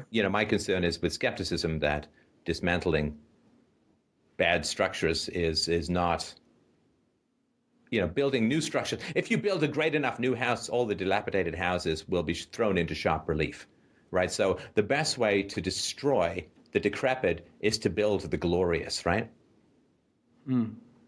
Right? I mean, there's no point shooting at darkness thinking you're going to make light. You just make light, and then the darkness becomes very vivid to people. And so the best way to enact skepticism in the world is to build a system that's rational, to build a system that's empirical, to build a system that is communicable, to build a system that is understandable by a 5-year-old and actionable, all the stuff that's in Universally Preferable Behavior, right in my free book at freedomainradio.com/free. Build a life and build a system that is rational and consistent and good and validates the moral instincts of mankind. And then all of the bullshit will fall in time of its own accord, right? The rational, if communicated well enough, dries out the irrational. And rather than putting lead into giant waves of bullshit, I would suggest, rather than being skeptical, be a builder. And when you build something glorious enough, nobody wants to live in that shitty stuff anymore anyway. Otherwise, you just knock it down, people are homeless, right?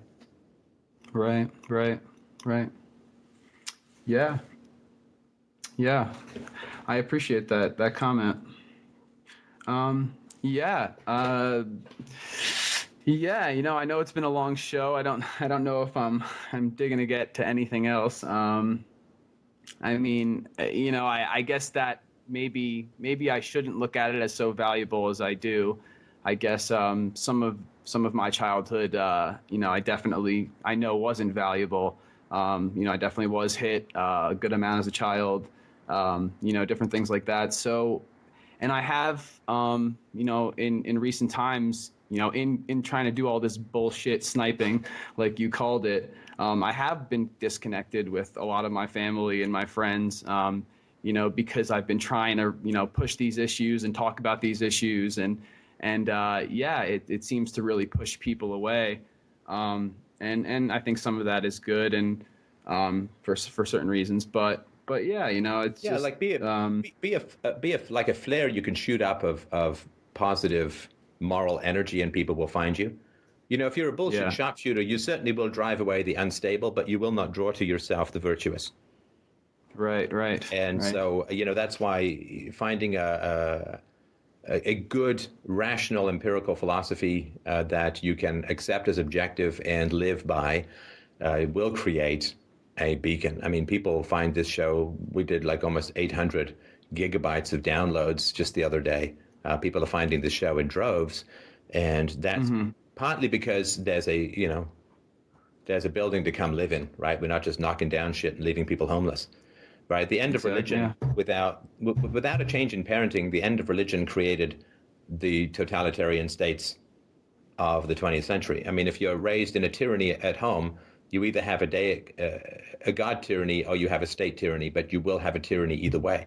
So the fact that skeptics knocked down religion without reforming childhood created the 100+ million deaths a decade, it seems sometimes, in the 20th century. So there are ways to build a structure which people can move into and flourish in without necessarily having a knockdown. What we want is for old beliefs to be abandoned, not destroyed.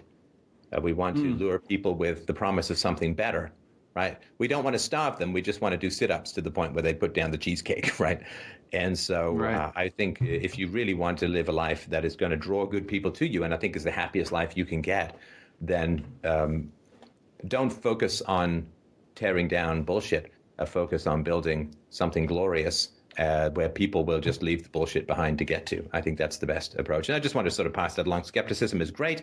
I think it served its purpose in your life, but I would suggest working to build something that is going to be better and more glorious and more inviting for people. And that way, I think you will end up with people around you who have the similar enthusiasm and grounded perspective on how to be good as you can have. Right. All right. Well, yeah, I definitely take that to heart, and I will start building and stop destroying. From that perspective, I think that's something I need to start doing, and need to start bringing more virtuous people into my life with that. So yeah, thank you, Stefan. Thank you for all you do, and appreciate you taking my call. Thank you, and I'm very sorry about the degree of violence that you experienced as a child. I didn't want to have that pass No. as if it wasn't said. Yeah, so no, I know it's been a long show, and maybe I'll try and call in again in the future, and we can dig into that that graveyard. But yeah, thank you very much, and I can't wait to see the show grow even further. You're doing really great things for the world, putting yourself out thank there. you, and thank you very much for your support. I really appreciate that. Feel free to call back in anytime. Thanks again to Mike. All right. Thanks again to Mike for great contributions to the show. FDRURL.com/donate. If you are listening to this in podcast or on YouTube or through a friend's gramophone, if you can go to youtube.com/Freedomain Radio and subscribe, share the shows. It's really, really important. Spend an hour a week sharing the shows. It's not like we're lashing to you to a church pew or something like that. When you share the shows, you really do help families become more peaceful. You really do help improve the quality of children's lives. And I think it's a great thing to do. If you don't have money, fantastic. Share the shows. If you don't have time but have some money, FDRURL.com/donate. Have yourselves a great week, everyone, and we will talk to you Wednesday.